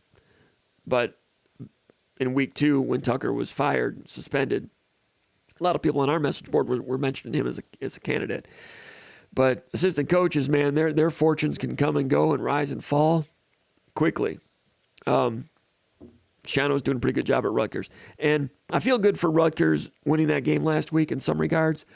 I feel good for Schiano a little bit because Schiano's been doing a good job there and not getting credit, and people haven't recognized that he's doing a pretty good job. That defense, when I was getting ready for the game last week, watching their games, hey, they're pretty good on defense. Statistically, I think everybody knew that by the time that game kicked off, but he's done a good job. Ruckers, Schiano's done pretty good there. They all tackle They didn't do this against Michigan State, but I watched them over and over. They tackle similarly. Physical, low, physical, low. And if they're all doing it the same way, that means that they're buying into the coaching. And the coaching has a specific way to do things. And that's been pretty good for them. And those two linebackers, number 22, the guy that got kicked out for targeting, that dude's 6'5", 240. They recruited him as an athlete. I don't know if he's a tight end, wide receiver, or what. Made him a linebacker, put on some poundage. Now he's a junior or so, senior. That guy, I think that guy's an NFL player. That's evaluation, player development, coaching. Ruckers is doing all those things on defense. If they can get to where they're recruiting better in New Jersey, they'll just get better from there. College assistant coaches in 2021 that were hired. There were 3 of them. Texas, Vanderbilt, South Carolina, all hired college assistants. Steve Sarkisian went to Texas as offensive coordinator of Alabama. Vanderbilt hired Notre Dame's defensive coordinator, Clark Lee. South Carolina hired an assistant coach at Oklahoma, Shane Beamer. Sarkisian doing okay. Clark Lee at Vanderbilt, tough job, wait and see. Shane Beamer having a bad week, broke his foot after he lost to Florida this week. Did okay last year, won 8 games. 2022, college assistants. 6 programs from the Power 5 hired college assistants. Oklahoma, Duke, Oregon, Texas Tech, Virginia Tech, Virginia. Oklahoma hired a defensive coordinator from Clemson, Brent Venables. Duke hired defensive coordinator from A&M, Mike Elko. Oregon hired defensive coordinator from Georgia, Dan Lanning. Dan Lanning doing a good job. But you're seeing power program coordinators, Clemson, D.C., A&M, D.C., Georgia, D.C. Texas Tech hired Joey McGuire, who was an assistant at Baylor, another one of these Texan 50-year-olds that was a legendary high school coach. That's Texas Tech. Had a decent year last year. Kind of Perry Watson type hire, just like a local high school guy, although he was an assistant coach at Baylor. Virginia Tech hired Penn State's defensive coordinator, Brent Pry, not going well. Might get fired this year. Brent Pry was suggested as a finalist for Michigan State by the previous coaching executive search firm that Michigan State used in 2020. Brent Pry was someone Michigan State interviewed. Not sure why. He's coordinator at Penn State. I don't remember them having a great defense at the time. Search firm pushes him, gets hired at Virginia Tech, not going well. Once Fickle was out of the Michigan State running, it was Pry and Tucker. And I don't know who else. Salah a little bit. I don't know. Virginia hired offensive coordinator from Clemson, Tony Elliott. Back then, Tony Elliott, you might remember, was the guy to hire because Clemson had a great offense, and Tony Elliott was going to be a can't miss. This is a great coach. Goes to Virginia, not going so well. So, flavor of the day coordinator. Venables, bad year, first year, Oklahoma doing okay now. Elko, real deal. Dan Lanning looking pretty good. All right, 2023, college assistants. There were 2 last year that were hired, Arizona State and Purdue. Arizona State hired offensive coordinator at Oregon, Kenny Dillingham. Purdue hired defensive coordinator at Illinois, Ryan Walters. Walters had a real good defense at Illinois, had a good year, hired at Purdue. Not sure how that's going to work out. But, they don't seem like heavyweights right now, right? Arizona State, Purdue, offensive coordinator at Oregon, defensive coordinator at Illinois. So I'm looking at these coordinators that have been hired and these assistant coaches, 20 of them in the last 6 years at Power 5 schools, and wondering if there's coordinators out there that might be of interest to Michigan State. And not really sure. Like Dan Lanning, everybody can see now that he's head coaching material. He's head coach now. He's doing well. Oregon is good. They're very good. They almost beat Washington. They looked excellent. So, honestly, those coaches are like the hardest ones to figure out, those assistant coaches, unless you already know about somebody. Like at Michigan State, the Michigan State community already knew about Nick Saban when he was in the NFL. Was head coach at Toledo for 1 year, NFL assistant coach, Houston Oilers, Cleveland Browns. They knew about him. They knew about him as a coach. He had a great reputation as an assistant coach. Had been to Michigan State. He valued Michigan State. That was a fit, right? Dan Lanning, he was 37 years old at Georgia, had a great defense, but they had like great recruits, right? One of the best defenses college football seen in the last 10 years or whatever. Had great talent. So was it the talent or was it him? Or did he help assemble it? They were great, right? A little bit of both. But you see his personality now. A little bit of a loudmouth, right? Mouth will get him into trouble one of these years, probably. But he reminds me of a combination. Dan Lanning, the head coach at Oregon, formerly defense coordinator at Georgia. He reminds me of a combination of P.J. Fleck and Nick Saban. He's got that sinister Nick Saban defensive personality, but then he's got a gregarious personality of P.J. Fleck. Mix them together, you got Dan Lanning. I would not have known anything about Dan Lanning. When he was hired at Oregon, that's where the coach search firms usually come in handy, although they were kind of wrong about Brent Pry. Those people in the coaching fraternity, the coaching ranks, the coaching industry, this is where I have a problem. I don't really know who some of those great assistant coaches are. I don't know the personality of Brian Hartline. Jim Leonard, we saw him as an interim coach at Wisconsin last year. For whatever reason, they didn't retain him. So, there's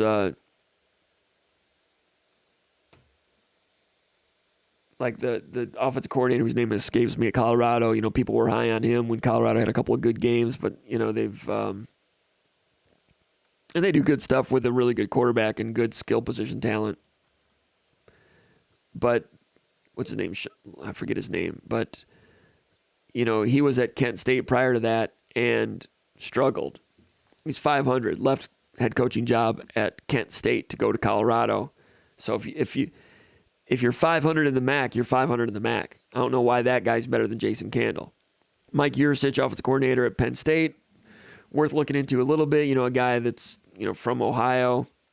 He'd been coordinator for Gundy at Oklahoma State when they were one of the forerunners of some of the spread tempo stuff.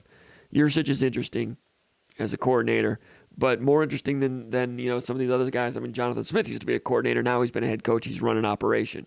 So is there an assistant coach out there? You go to a coordinator, I think, if you're out of candidates of Power 5 head coaches. And, for instance, the year that Oregon hired Dan Lanning, good hire. We can see that now.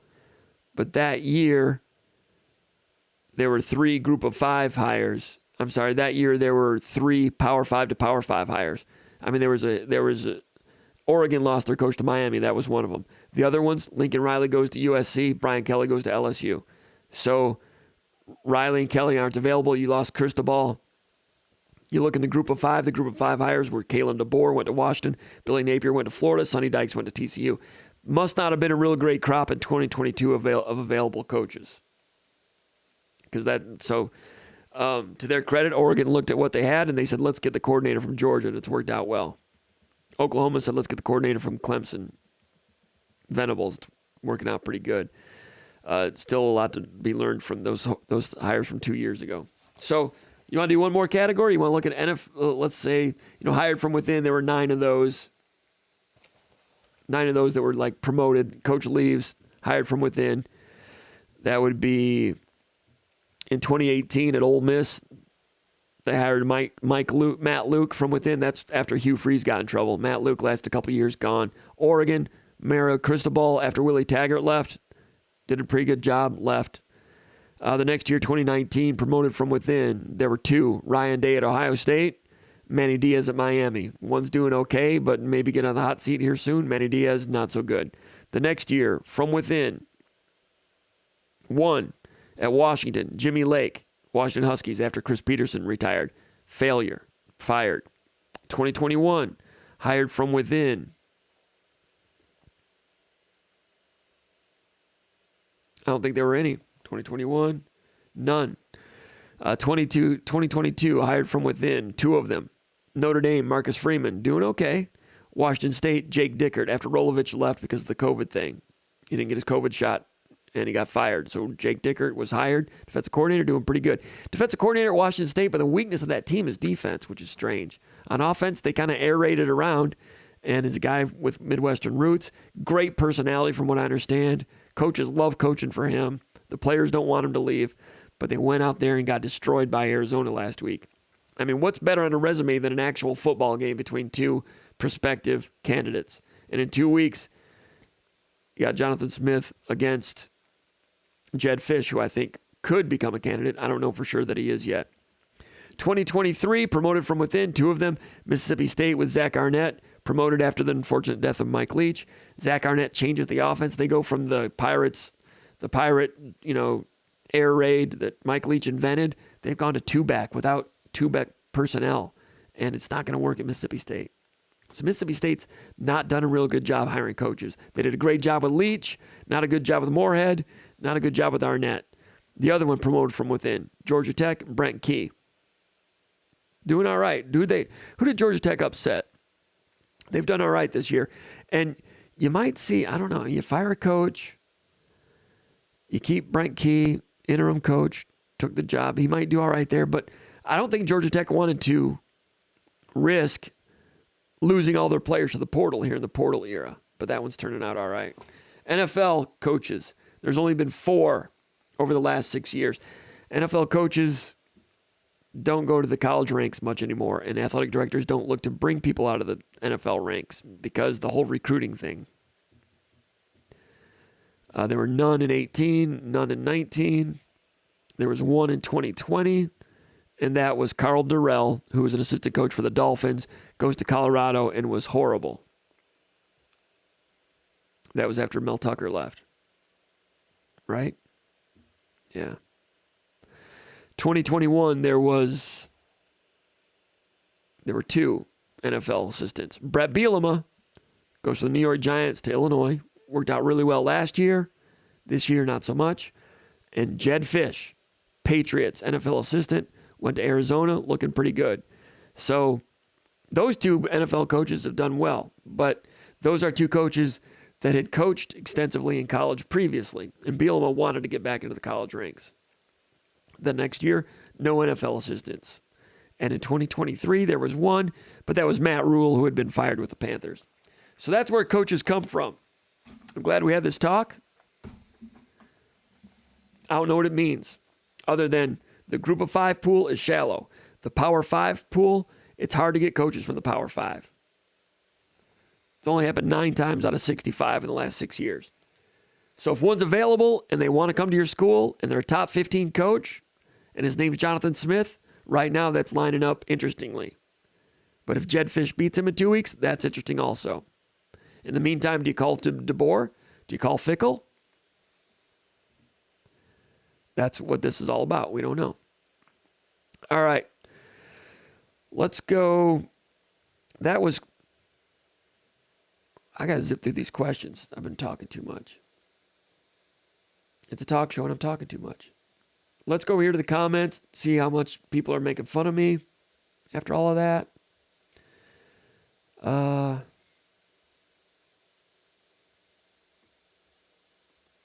We got a lot of stuff here. I appreciate people posting. I don't want to overlook them.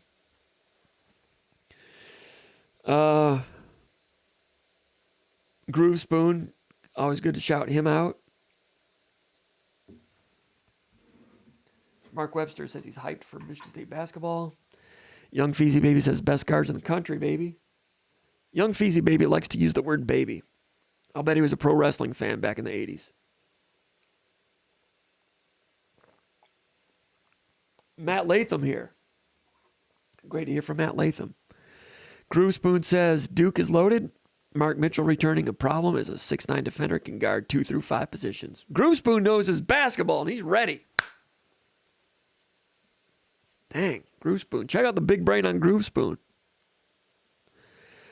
Charlie Parker, great jazz saxophonist, says, does this guy have dementia? He's horrible. I don't have dementia yet, but it's coming. John Elke says, seems like a lot of fumbles by the receivers after the catch. Yeah, it does, especially in the rain, but I think that was a rain thing. Blunt Man says, MSU says, I couldn't imagine supporting an institution of pedophiles. Groove Spoon says, huge is so bad, so bad. JD says, hey, all this just getting started. Then my video was glitching out. Fado says, is Tom Herman worth taking a look at? He's 3-3 this year.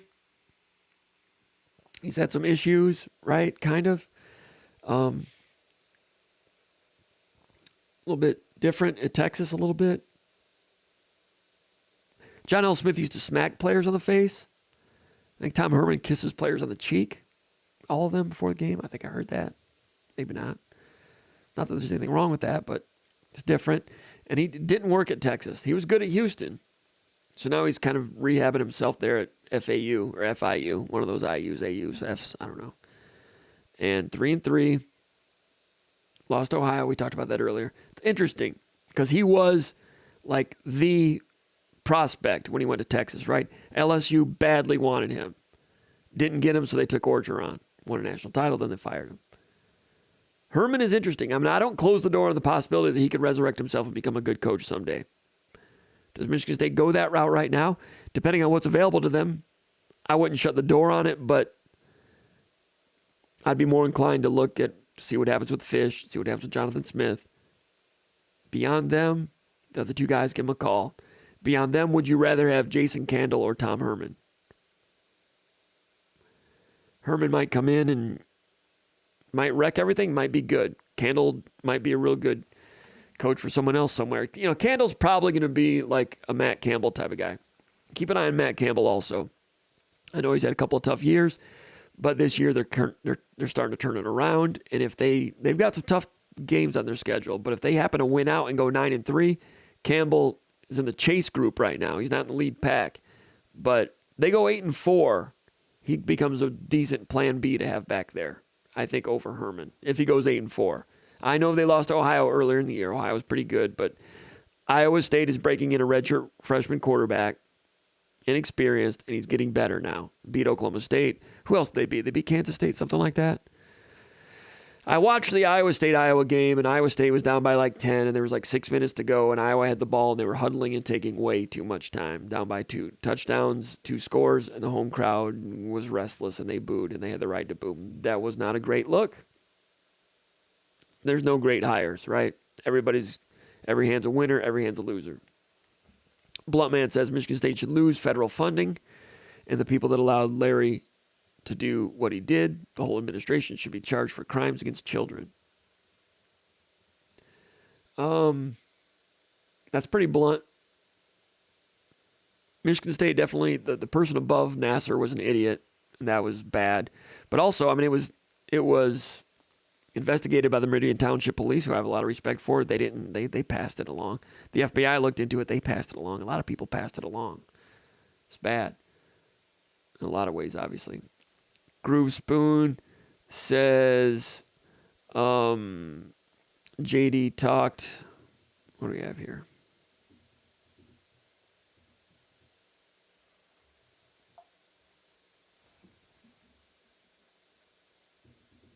Where am I at?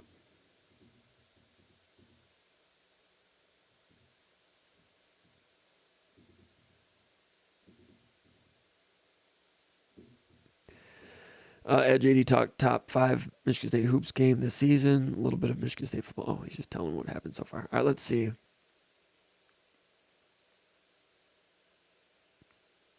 Young Feezy Baby, once again, we appreciate your contribution. All right, we're going to go back to the finish out the mailbag, and we'll be done. There's a lot of posts here. I can't go through them all, but I appreciate people posting.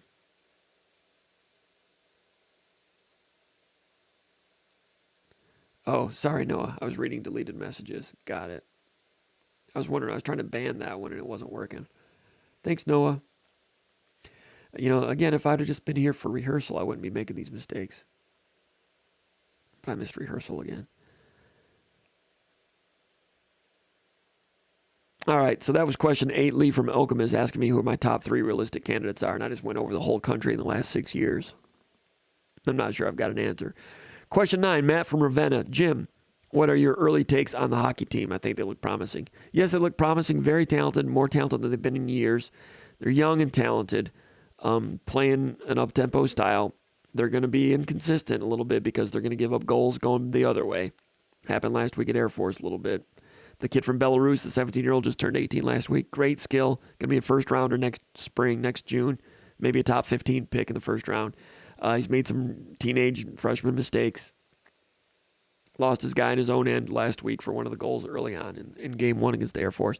They're going to be inconsistent. In the Big Ten, there's usually like one really good team and like one bad team, and everybody else is the same. I think Michigan State's going to be in that same category. I know they're ranked number 8 or 9 or 10 in the country right now. They probably fell after splitting with Air Force. They play Canisius Thursday and Friday this week.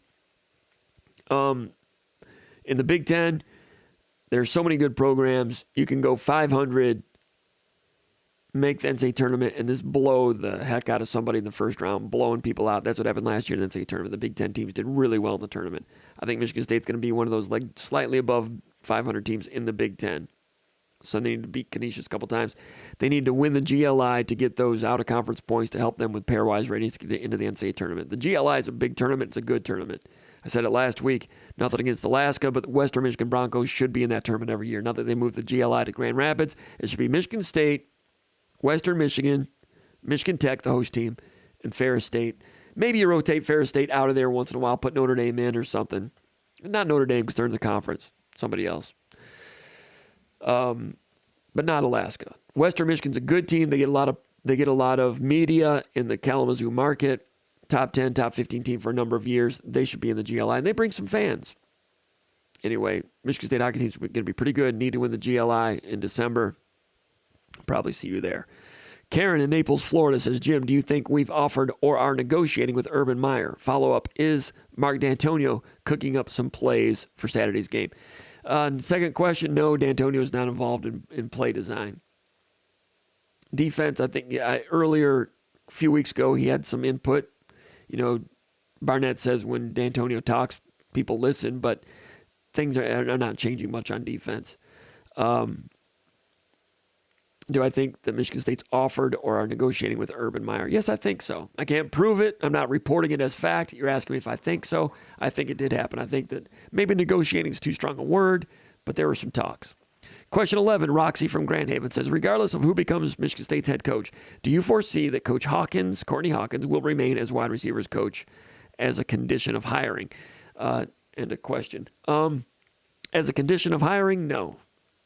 I mean, you hire a coach and they got to, you don't necessarily tell them they got to keep this guy. I mean, I know it happens, but I don't think that's good form. Do I think he'll be retained? It depends on who the coach. We talked about this last week. If the coach comes in and he already has a wide receivers coach that he really, really loves and is married to, then you're just kind of SOL. For instance, when John L. Smith came in here, he was really tight with Jim McElwain. It didn't matter who the wide receivers coach was. It could have been Jerry Rice, and he was going to keep McElwain. Mark D'Antonio really liked Jeff Stoutland. Stoutland was offensive line coach for Bobby Williams. John L. Smith retained him, and then John L. Smith was fired. Jeff Stoutland was still there, and he wanted to stay, but D'Antonio came in, and D'Antonio had worked with Stoutland in the early years with Bobby Williams for a year or two, and he liked Stoutland, but D'Antonio had Roshar coming with him from Cincinnati, so Stoutland was not retained, ended up going. He went to Alabama. He went to Miami, then Alabama, and then Eagles. He's been in the NFL for a long time, had a great career. But even a good coach like that the incoming coach likes, but if the coach has a guy, so whoever comes in, if they've got a wide receiver coach that they like, it might not work out for Courtney Hawkins. But I would agree with you that if there was one guy on the staff that has a good chance, I would think it would be him, an in-state guy, and a lot of other reasons. I think that'd be interesting. Jim in Battle Creek says, do you feel the new coach should focus more on the Midwest or go national like Mel Tucker did? He says, also, do you think Tucker lived up to the hype as far as recruiting went over his time at Michigan State? No, he didn't quite live up to the hype. I think that he learned that it was difficult to recruit at Michigan State. I think reality came in, and I think he would have expected to recruit better than he did. Recruited okay. I mean, the roster's pretty good. Had some ups and downs recruiting-wise. I think they spent too many scholarships on transfers over the last 3 years. I think the program would be in better shape if they'd gotten more high school guys and built that way. However, if you do that, you run the risk of someone transferring out before you can develop them. So they know more about it than I do. I'm just calling it from 10,000 feet. I'm not exactly sure. Do I think Michigan State should focus more on Midwest recruiting? I think they should focus more on leaving no stones unturned. D'Antonio used to start closer to home, and if they didn't get their guys closer to home, then they would go further out and look elsewhere. Tucker wanted to get 4 stars nationwide, let position coaches coach their own position. Harlan Barnett spoke about that at his radio show the week after he was hired or elevated. And Barnett's, he respectfully was against that philosophy, and I'd have to say I am too. I called, if you don't know what I'm talking about, Michigan State under Mel Tucker, they would have the running backs coach. He only recruited running backs, and he recruited running backs nationwide. And the offensive line coach only recruited offensive linemen. He recruited them nationwide. He did a pretty good job recruiting both of those positions. But it's the problem that Barnett foresaw is that it makes it harder for continuity. He thinks it's better to give each assistant coach a geographical area, an area of Michigan, an area of Ohio, and an area somewhere else in the United States. That's the way D'Antonio did it. When Tucker did it that way, I thought, geez, is that something that Kirby Smart did at Georgia or Mel Tucker did at Alabama that Tucker was using and bringing to Michigan State? And I called a writer that I know that covers Alabama, and I asked him, does Saban do positional recruiting or geographic recruiting? I know, and when he was at Michigan State, he did geographical recruiting. And the writer said, no, Saban definitely does geographical recruiting for assistant coaches. So does Kirby Smart. And basically, I never asked Mel Tucker about this, but Mel did that on his own. He didn't bring that as a Saban style thing. He instituted that on his own, outside the box. And it might be good for a given class here and there, but you miss out on the continuity of knowing an area and knowing the coaches in an area. And like Barnett said, he coached an area in Ohio for so long that when he went back there year after year, a coach would say, hey, man, I know you're DB's coach, and I don't have a DB, but I got a linebacker. So tell the linebacker coach at Michigan State to start recruiting this guy. And Barnett would look at him and go back to the linebackers coach and say, yeah, this guy looks pretty good. Look at his film. And then the linebackers coach would get clued in because of that geographical relationship, go back in and start recruiting that guy. And I think that's the way you got to do it in the state of Michigan and in Ohio and the Midwest. Maybe not first. Maybe you can go national. D'Antonio wanted to go local and then national later, because back then, if you wanted to recruit a 4-star in the South, basically you're going to have to cheat to get him back then. So D'Antonio didn't even bother. And I respect that. And he had some great seasons, right? Now in the NIL era, it changes some of that quite a bit in terms of limitations on who you can go down south and get and so forth. But yeah, I don't think Michigan State has turned over enough stones here locally in the last 4 years. And Michigan State's not a program that can afford to leave any stone unturned. And that starts close to home in the Midwest. Got to turn over those stones. And recruit national. To answer your question, do both. How about that? All right.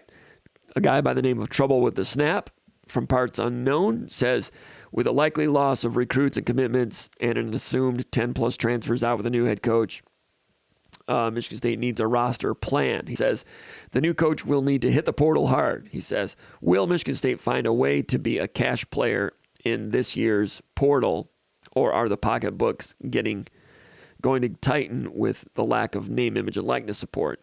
He says, I get the feeling Michigan State will be getting very minimal NIL support to jumpstart the next coach via portal money.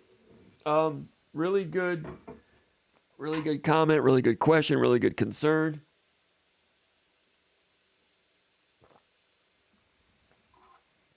I've been asking around a little bit about that. I've not heard it from anyone officially, but I've been told that NIL is going to be just fine. That's what I heard. I can't report it. I don't know that. It's what one of my sources says. I'll have to ask around a little bit more about that. But you raise a very valid question. I'm not sure it's the concern that you're painting it out to be, and I understand why you would have that concern based on what we've seen publicly, but I hear it's going to be okay. And if you're in the process of hiring a coach right now, you know that that's going to be something that comes up, and you know that structure needs to be in place. It's my understanding it's going to be all right. Question 14, Clark from Sylvania, Ohio says, what would be your assessment of the ideal offensive and defensive schemes that you think a new football coach could be successful with at Michigan State, given typical year-over-year talent levels across our position groups? You're asking me for ideal offensive and defensive schemes. He says, I've been seeing some fans clamoring for an air raid offense, and I'd be curious to see how that would work with our roster and weather. I'd love to see us get back to pounding the rock, but it's been many years since we've had that, with the exception of Kenneth Walker. He says, on defense, it would be nice to be competitive again. Great question. I don't know. I mean, I cover football. I'm a reporter, but I'm not an expert. I mean, I look around the country. When you talk about air raid, Wisconsin's put in an air raid that they call the dairy raid, and they're spread to run. They want to run it. They've been running the ball a lot. They ran for about 240 against Ruckers, but it took them a while to get going. But long ago, the offensive coordinator at Wisconsin, Fickle, hired him from North Carolina. When he was offensive coordinator at North Carolina, they ran their air raid. And one year, he had 2 1,000-yard rushers. So they spread to run.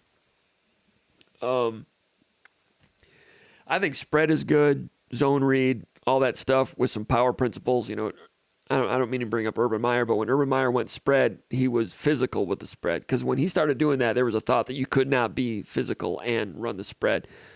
Urban Meyer disproved that myth, and so did Malzahn. When Malzahn was at Auburn in the early years, they had some physicality with their spread. The way Jamie Chadwell runs offense at Liberty, I think, is pretty good. You got some triple option in there, some spread zone stuff with some physicality, and they'll throw it around. I think all that balance, I think, is good. If you've got really good talent and you're committed to it, what Michigan's doing right now with their physicality and play action is old school and very effective, obviously. And that's kind of what Oregon State does too. So there's more than one way to win effectively, right? You just have to, what you do, you just got to do it well, which is easier said than done. Defense, man, that's a moving target. I'm not sure what to do on defense. The guy at Duke, Elko, I've been really interested watching them because some of their stuff is kind of new in terms of combination coverages. Maybe it's not new, but you don't see it a whole lot in the college ranks. Maybe not in the NFL either. I don't know. But, man, Duke does it, and they don't mess themselves up. It's pretty good. Without being like, Alabama and Georgia have been great on defense because they just have great talent, right? What Michigan does on defense is good. A lot of two-gapping and very physical, that defensive line. They just wall you up. You can't run inside on them, and then if you run outside, they've got the speed to go get you. It's hard to throw because they're, like Jay Johnson was talking about today, they vary things enough and change things with the safety just enough that you don't know exactly what the coverage is going to be at pre-snap or even right after snap. Meanwhile, pass rushers are coming at you, and you're going to be negative down and distance because you can't run the ball. Next thing you know, you're punting. Just real good scheme. Nothing fancy. Physicality. It works out pretty good. Question 15, Molin Labe from Gladwin says, Jonathan Smith of Oregon State is a top candidate for the head coaching position. I like him a lot, but is his lack of Midwest ties a concern? Good question. Yes, it's a concern. I think it'll be a concern for Michigan State's search people. And I don't mean the external firm necessarily. I think it's a sticking point. He's a guy at a program that might look to go on because of the economics of the situation. And he's a guy that's number 12 in the country, and he had a good season last year.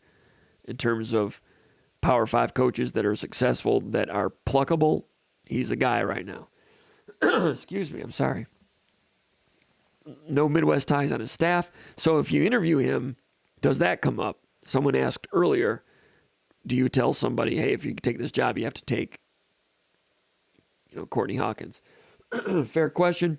With him, do you say, if you take this job, you're probably going to need a couple of, you'd probably pose the question, like, what's your opinion on having assistant coaches with knowledge of the Midwest? And he'd probably say, yeah, I'd intend to have 2 or 3. That's probably what he'd say, I'm guessing. If he came with his existing staff, I think could be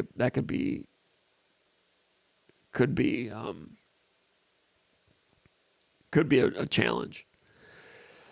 I'm trying to think, who did John L. Smith keep? Did he keep Dan Enos? Was Enos there? Or did he hire him? Stoutland. He kept Stoutland. Stoutland was a good recruiter. He might have been the only one. All right. Jeff from Parts Unknown says, how is this coaching staff so clueless with decisions that my 10-year-old could make? He says. That's Jeff from Parts Unknown. How is this coaching staff so clueless with decisions that my 10-year-old can make? I'm not sure which decisions you're talking about, but I understand your frustration. Bill from Byron Center says, I'm told that the football coaches are mad as hell at Mel Tucker for screwing up the program and their careers. That's probably not a surprise to any of us. Have you heard directly or indirectly regarding staff sentiments? That's Bill from Byron Center.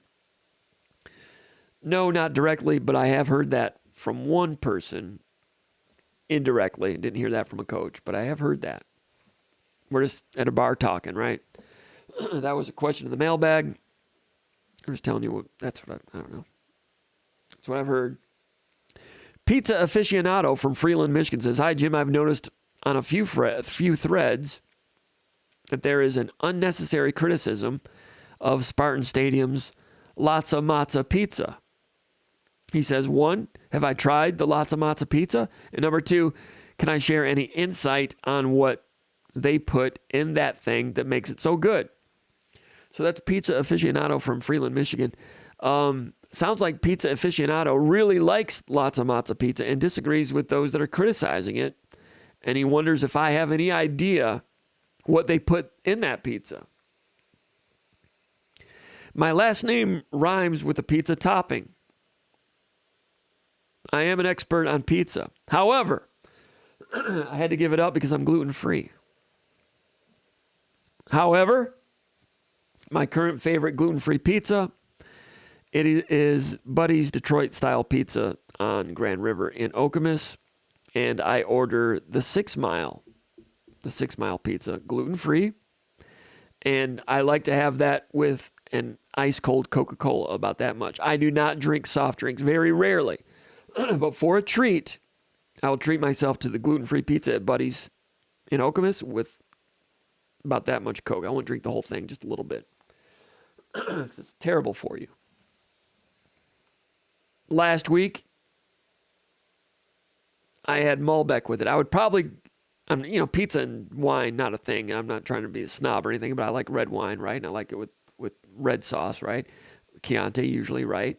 Had Malbec. That was okay, but I had to order a Coke to go with it. Is that too much information? Question 19. We're almost done. Jack from Forest Park, Illinois says, Jim, I would hate to lose Harlan Barnett and Courtney Hawkins. Our program badly needs high-character leaders right now. Do you think Harlan Barnett would consider staying on as defensive coordinator for a new head coach? Is there any reason Courtney Hawkins would not stay if asked? Both are strong recruiters and bleed green and white. I agree with all that. Jack from Forest Park, Illinois. In terms of a new coach coming in and keeping somebody as a coordinator, that's a tall ask, because usually a coach comes in and has his own coordinators. I mean, those are so important. To come in and keep somebody would be very rare. So I doubt that. And Barnett was not coordinator for Tucker. Scotty Hazelton is. By title, I think Barnett was defensive coordinator, but that was just a contractual thing to get out of Florida State. He's safeties coach. He's DB's coach. Nothing against Hazelton, but in retrospect,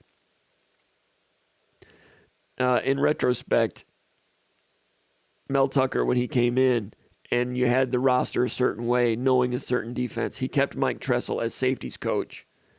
Nothing against Hazelton, but in retrospect, I think the move would have been to retain Tressel as coordinator. So what you're saying, I'm saying what you're saying is very unlikely, but what I'm saying right now is that would have been a good move for Tucker to have done that, to keep the existing coordinator. He was taking over a program that had been successful and in some ways very highly successful, even though there's a lot of dopes out there that think that 6-6 and 7-6 is a bad season.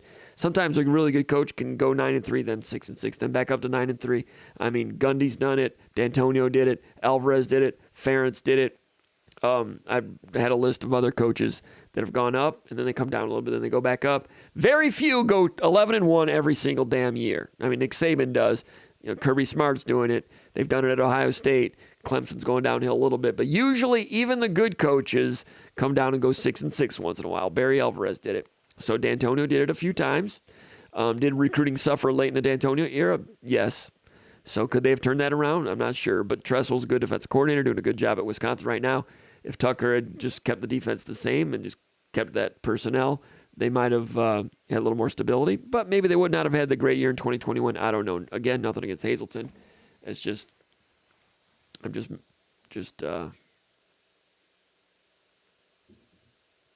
doing my thing, making stuff up.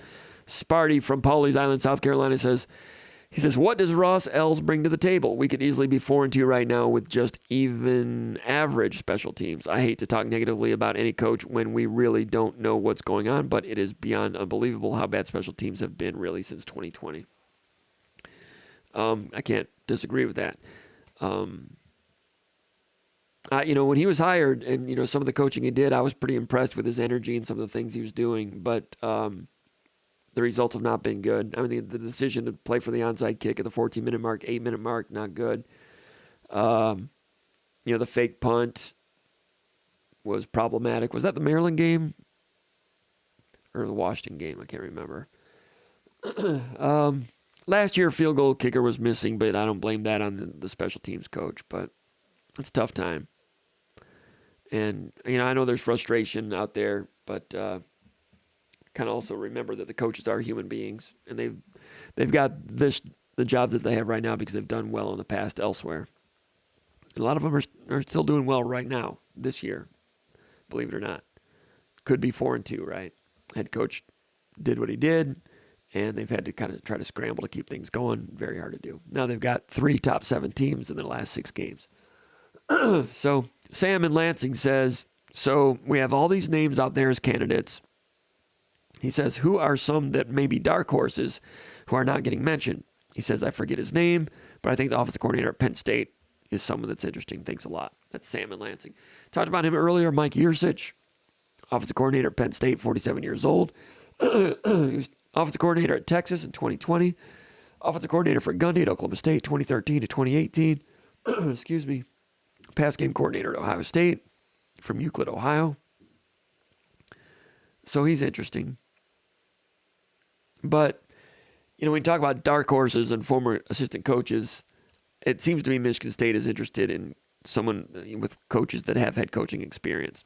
I might be wrong about that. I'll ask around and try to detect something, but I've not detected assistant coach. I suspect if they get into the interview process that they could interview some assistant coaches because they're easy to interview. If you go interview Brian Hartline, people aren't going to freak out. Media is not going to freak out. Social media is not going to freak out. It's not going to upset the Ohio State coaching staff, the Ohio State football program. But if you go if you go interview Lance Leipold at Kansas, it will upset the program. So it's easy to interview assistants. So I don't doubt that could happen. Just to see what Hartline's about. Jim Leonard, I don't know. Yersich, 47 years old, pass game coordinator at Ohio State. He's a guy from Euclid, Ohio, played college football in Pennsylvania at California University. So I think he's interesting. I think he's due for a shot somewhere in the Midwest, whether it be MAC school, group of 5, or if he wants to hold out for a bigger job.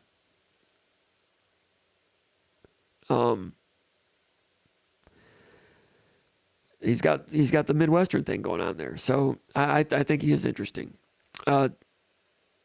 Question number 22.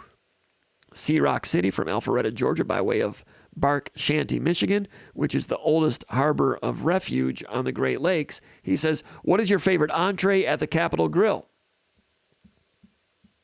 My favorite entree at the Capitol Grill is chicken pot pie.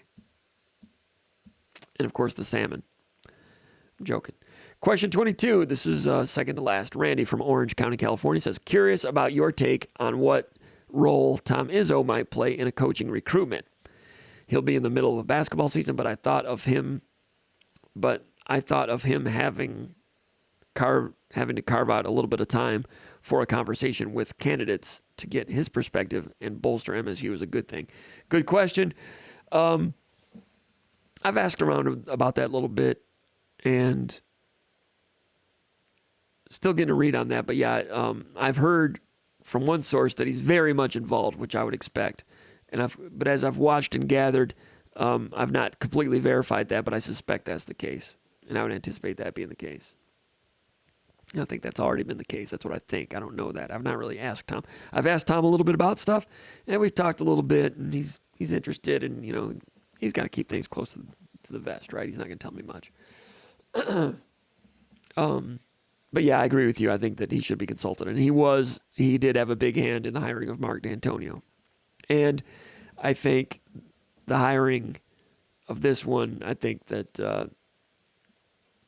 I think if it doesn't pass Izzo's smell test, there'll be discussions, and they're going to want to know, yeah, I think he'll be in on it.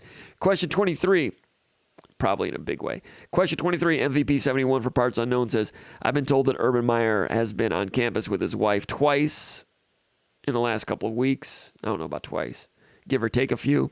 He says, do you know if this is true, yes or no, or can you not tell us? I do not know that that's true. I've heard that from good sources. Other people have talked about it. I've heard it from some pretty good, well-placed sources, but I've not confirmed it. I wouldn't doubt it. Do I think it happened? Yeah, I think it probably did, but I can't confirm it. I don't know. All right. That's it. Well, I'll keep trying to figure out what's going on there. But we've gone, the usual 3 hours. I always plan to just go an hour, and it always goes too long. And I apologize for keeping people up too late, but that's kind of what we do. Appreciate those of you that called. Appreciate young Feezy Baby for hitting the tip jar. Young Feezy Baby, we don't always... there it is. Thanks to young Feezy Baby. Thanks to everybody else. Thanks for the studio audience. Thanks to everybody. Hey, SpartanMag.com. Go over there, become a subscriber. Hey, everybody have a good time on Saturday. It's just a football game. It's going to be okay. Everybody be nice. Chill. Have some dip. It's going to be all right. Got football. Going to have a new coach coming up in a few months, couple months. That's going to be interesting. We'll have the coverage over at SpartanMag.com. Get on over there and get your fill of Michigan State talk and all the analysis and whatever the latest is on the coaching talk. Go over there, SpartanMag.com. Become a subscriber. Love to have you there at the Underground Bunker message board. We have posts all the time, every day, all day, every day. Check it out, SpartanMag.com. Thanks for checking us out. We will see you next week. We'll see you this Saturday. SpartanMag.com for the coverage all week and everything else. Thanks for joining us. We'll see you next time. Take care, everybody.